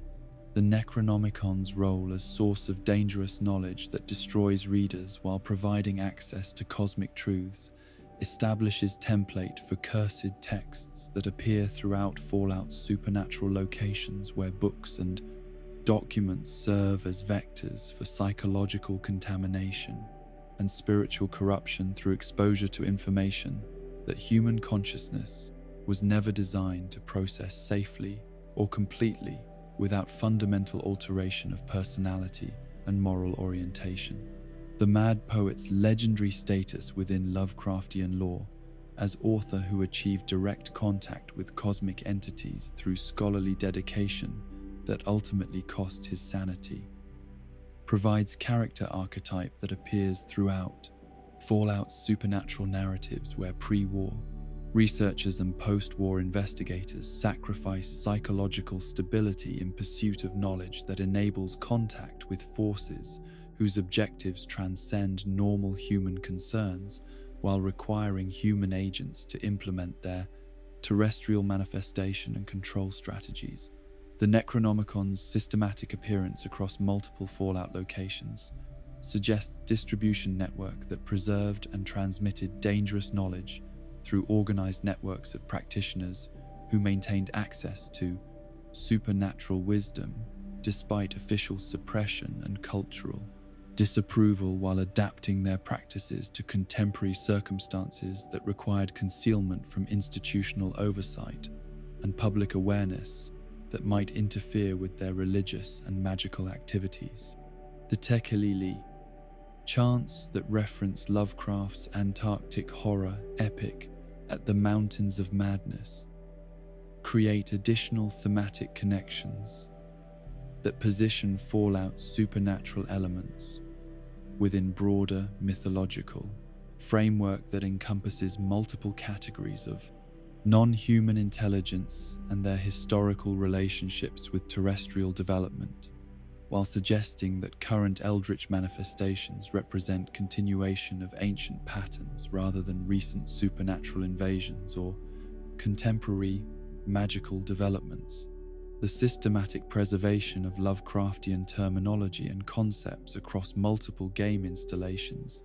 demonstrates institutional commitment to maintaining thematic consistency while building comprehensive mythology that honors original literary sources through careful adaptation rather than casual appropriation of surface elements without understanding their deeper philosophical and aesthetic significance within cosmic horror's broader intellectual and artistic framework. The transformation from isolated references to interconnected narrative threads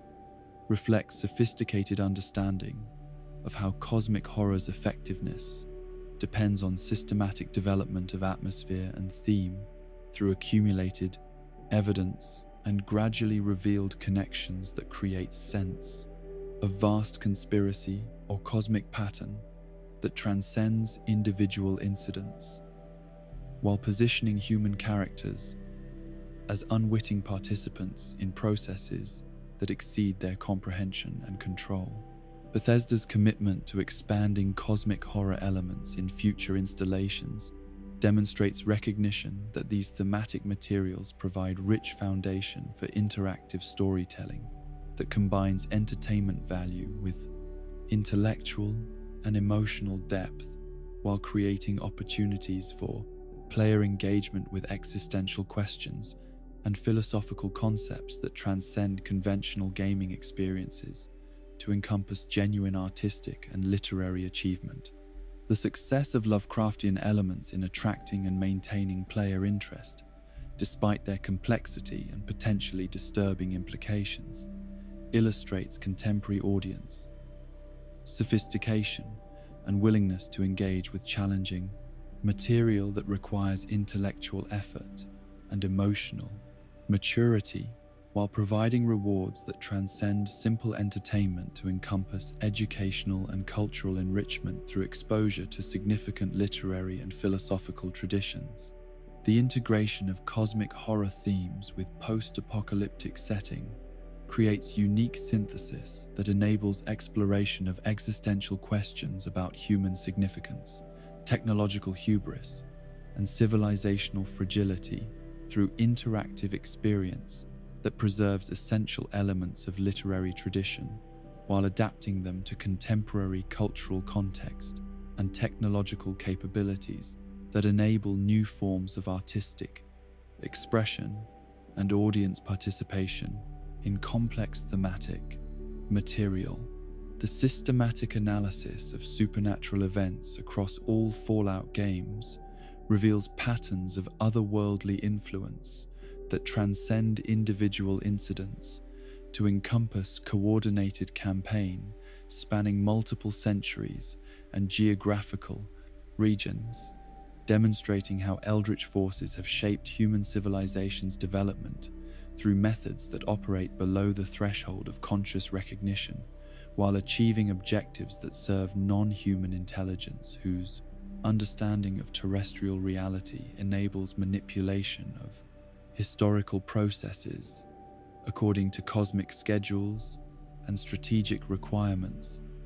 that exceed normal human temporal frameworks and institutional capabilities. The pre-war corporate elite's systematic integration of occult knowledge into legitimate business and governmental operations created infrastructure for supernatural influence that operated through established social and economic hierarchies while maintaining plausible explanations for activities that serve dual purposes related to normal commercial objectives and eldritch communication or manifestation requirements.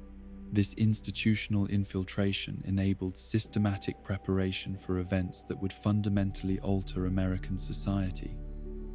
according to ancient patterns that required coordination across multiple sectors and decades of careful positioning. To achieve successful implementation, Dunwhich Borers LLC's mining operations throughout pre-war America provided cover for archaeological excavations that exposed ancient temple complexes and artifact collections, while generating profits that funded continued research and ritual activities conducted according to procedures that preserved essential elements of prehistoric ceremonies while adapting them to industrial contexts that offered legal protection and resource access beyond the capabilities of conventional religious or academic institutions operating within normal regulatory and social constraints. The Blackhole family's parallel exploitation of inheritance law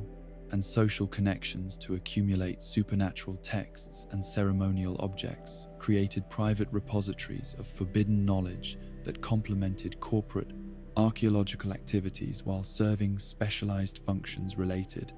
to individual psychological preparation and small group ritual practices that required different resources and security arrangements than large-scale excavation and construction projects conducted through legitimate business, operations, and governmental contracts. Lorenzo Cabot's scholarly expedition and subsequent transformation demonstrated how academic curiosity could serve as vector for supernatural contamination that ultimately benefited eldritch objectives through creation of enhanced human agents whose capabilities exceeded normal limitations, while preserving enough rational intelligence to function effectively within established social and economic structures that required sophisticated understanding of human psychology and institutional dynamics to manipulate successfully over extended periods. The Bronze Monument network's systematic placement throughout American corporate and governmental architecture created communication and surveillance infrastructure that enabled real-time monitoring of human population behavior and psychological characteristics, while providing focal points for supernatural manifestation and consciousness manipulation that operated through mechanisms unknown to contemporary science, but effective enough to influence national development according to patterns that served non-human rather than terrestrial interests and priorities. Post-war survivors who discover and interact with supernatural artifacts and locations consistently demonstrate behavioral patterns that suggest ongoing psychological manipulation by forces that transcend individual human consciousness while operating through environmental influences and artifact exposure that gradually modifies moral judgment and decision-making processes according to criteria that prioritize supernatural objectives over normal human welfare and survival requirements, creating conditions favorable to continued eldritch influence despite civilizational collapse. The cyclical nature of discovery, investigation, and psychological corruption that characterizes human encounters with supernatural phenomena across multiple game locations indicates systematic recruitment processes that exploit human curiosity and desire for knowledge or power, while providing psychological rewards that outweigh rational concerns about ultimate consequences until individual agency has been sufficiently compromised to prevent effective resistance or withdrawal from corrupting influences that serve purposes transcending normal human comprehension. Corporate executives, government officials, academic researchers, and religious leaders who participate in supernatural activities demonstrate remarkable consistency in their progression from legitimate professional concerns to complete moral dissolution, while retaining enough functional intelligence to serve eldritch purposes through their established positions within social and economic hierarchies that provide access to resources and influence networks necessary for implementing supernatural objectives on scales that exceed individual capabilities or isolated organizational efforts. The transformation of rational skepticism into compulsive devotion that occurs among individuals exposed to eldritch influence suggests sophisticated understanding of human psychology that enables precise manipulation of cognitive and emotional processes while preserving specific mental capabilities that serve supernatural purposes through methods that operate below the threshold of conscious awareness until psychological modification has progressed beyond the point where effective resistance or recovery remains possible. Without external intervention, radiation's apparent role as conduit for supernatural influence throughout the post-war wasteland indicates either technological applications of atomic energy that exceed pre-war human scientific knowledge, or symbolic significance within eldritch communication systems that require specific environmental conditions for optimal consciousness, manipulation, and entity manifestation, processes that operate according to principles unknown to terrestrial physics, while producing measurable effects on biological and psychological development patterns among exposed populations. The systematic correlation between areas of high radioactive contamination and increased supernatural activity suggests either causal relationships that enable eldritch forces to exploit atomic energy for purposes related to interdimensional travel or consciousness interface, or deliberate targeting of nuclear facilities and weapons storage sites by entities whose objectives required specific environmental modifications that would create conditions favorable to their ongoing terrestrial operations and human day population control strategies implemented through radiation-induced biological and psychological changes. Mutations observed throughout the post-war wasteland display characteristics that suggest guidance or enhancement by non-human intelligence rather than random genetic damage caused by radiation exposure,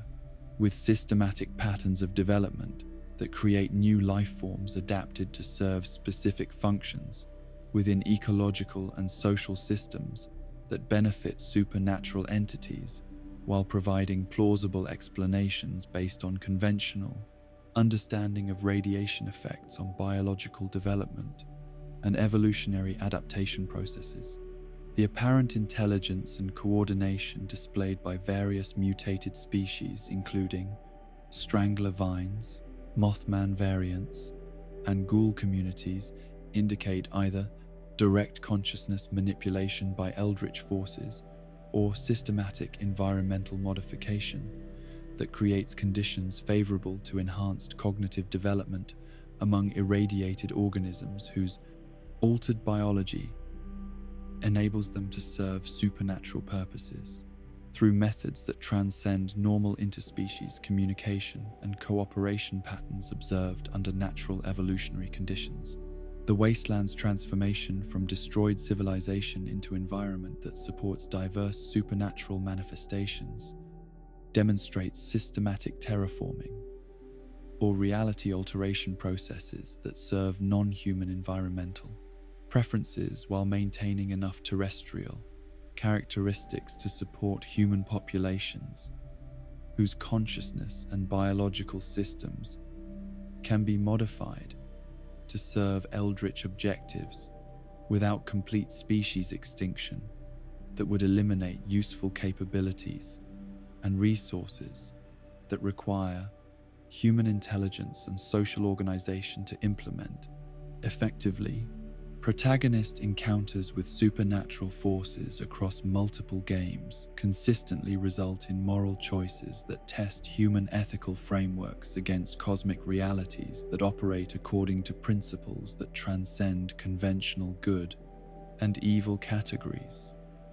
while forcing decisions about individual survival versus collective welfare that often require sacrifice of normal moral constraints to achieve objectives that serve broader human interests or prevent greater catastrophic consequences from supernatural entities whose power exceeds human capacity for direct resistance. The systematic appearance of similar supernatural elements across geographically separated regions throughout different Fallout games indicates either coordinated manifestation by entities whose consciousness spans continental distances or activation of prehistoric infrastructure that was systematically positioned to serve continent-wide objectives, requiring simultaneous operation of multiple focal points and communication networks that transcend normal technological capabilities while preserving essential functions. Despite nuclear bombardment and civilizational collapse, each game's contribution to the overarching supernatural mystery provides essential pieces of larger puzzle that reveals systematic infiltration and manipulation of American civilization by forces whose objectives encompass geological timescales while adapting their methods to historical circumstances that require different approaches and resource allocations depending on technological development levels and social organization patterns that characterize different periods of human cultural and political evolution. The consistent presentation of supernatural forces as both tremendously powerful and subtly vulnerable suggests that eldritch entities operate according to cosmic laws that impose specific limitations and requirements, while enabling capabilities that exceed human understanding but remain subject to constraints that create opportunities for effective human resistance when proper knowledge and resources can be acquired and applied according to principles that transcend normal military or technological solutions to require understanding of supernatural mechanics and cosmic relationships. Future implications for Fallout 5 and subsequent installations include potential revelation of larger cosmic context that explains relationship between terrestrial supernatural activity and galactic or universal systems of BASPing, non-human intelligence, while providing opportunities for human civilization to achieve either meaningful resistance against eldritch influence or beneficial cooperation with entities whose objectives might ultimately serve mutual interests despite fundamental differences in consciousness patterns and biological requirements that create natural conflicts and misunderstandings. The escalating sophistication and coordination evident in supernatural manifestations throughout successive game releases suggests developmental progression within eldritch influence that may be approaching critical thresholds or transformation phases that will fundamentally alter the relationship between human consciousness and cosmic reality, while requiring new approaches to spiritual and technological development that transcend conventional civilization patterns to encompass direct engagement with forces that have previously operated primarily through concealment and indirect manipulation. The wasteland's ultimate nature as cosmic battleground, where terrestrial and non-terrestrial intelligence compete for control over planetary development and consciousness. Evolution creates framework for understanding, post-war recovery, not as return to pre-war normalcy, but as emergence of new forms of human civilization that incorporate awareness of supernatural reality while developing capabilities necessary for survival and growth within environment where cosmic forces operate openly rather than through historical concealment and institutional infiltration that characterized pre-war eldritch influence patterns. Humanity's evolving role as conscious participants, rather than unwitting servants in supernatural processes, indicates potential for species development that transcends normal evolutionary limitations through direct interface with cosmic intelligence while preserving essential human characteristics and values that provide unique contributions to universal consciousness development patterns that may serve purposes encompassing multiple species and dimensional realities operating according to principles that exceed current scientific and philosophical understanding. The systematic documentation of supernatural influence across multiple game worlds creates mythological framework that preserves essential knowledge about eldritch forces, while presenting it through entertainment media that enables public exposure to dangerous concepts without triggering psychological defense mechanisms that might prevent processing of information necessary for understanding cosmic realities that affect human development, whether individuals remain consciously aware of supernatural influence or continue operating under conventional materialistic assumptions about universal nature and human significance. The transformation of isolated Easter eggs into coherent narrative threads demonstrates how accumulated evidence can reveal patterns that transcend individual incidents to encompass systematic phenomena that operate according to consistent principles while serving objectives that may ultimately benefit human consciousness development despite their apparent hostility to conventional human welfare and survival priorities that reflect provincial rather than cosmic perspective on terrestrial life and its relationship to larger, universal systems and intelligence networks. The preservation of Lovecraftian atmosphere and philosophical content within interactive gaming format enables new generations to encounter cosmic horror concepts through direct experiential involvement rather than passive literary consumption, while maintaining essential thematic elements that challenge anthropocentric assumptions and materialistic worldviews that may prevent recognition of cosmic realities that affect human development, regardless of conscious awareness or acceptance of their existence and influence on terrestrial civilization patterns. The systematic expansion of supernatural elements across multiple game installations and media formats indicates institutional commitment to developing comprehensive mythology that serves both entertainment and educational functions while creating cultural framework for understanding cosmic horror, concepts that may prove essential for species survival and development as human civilization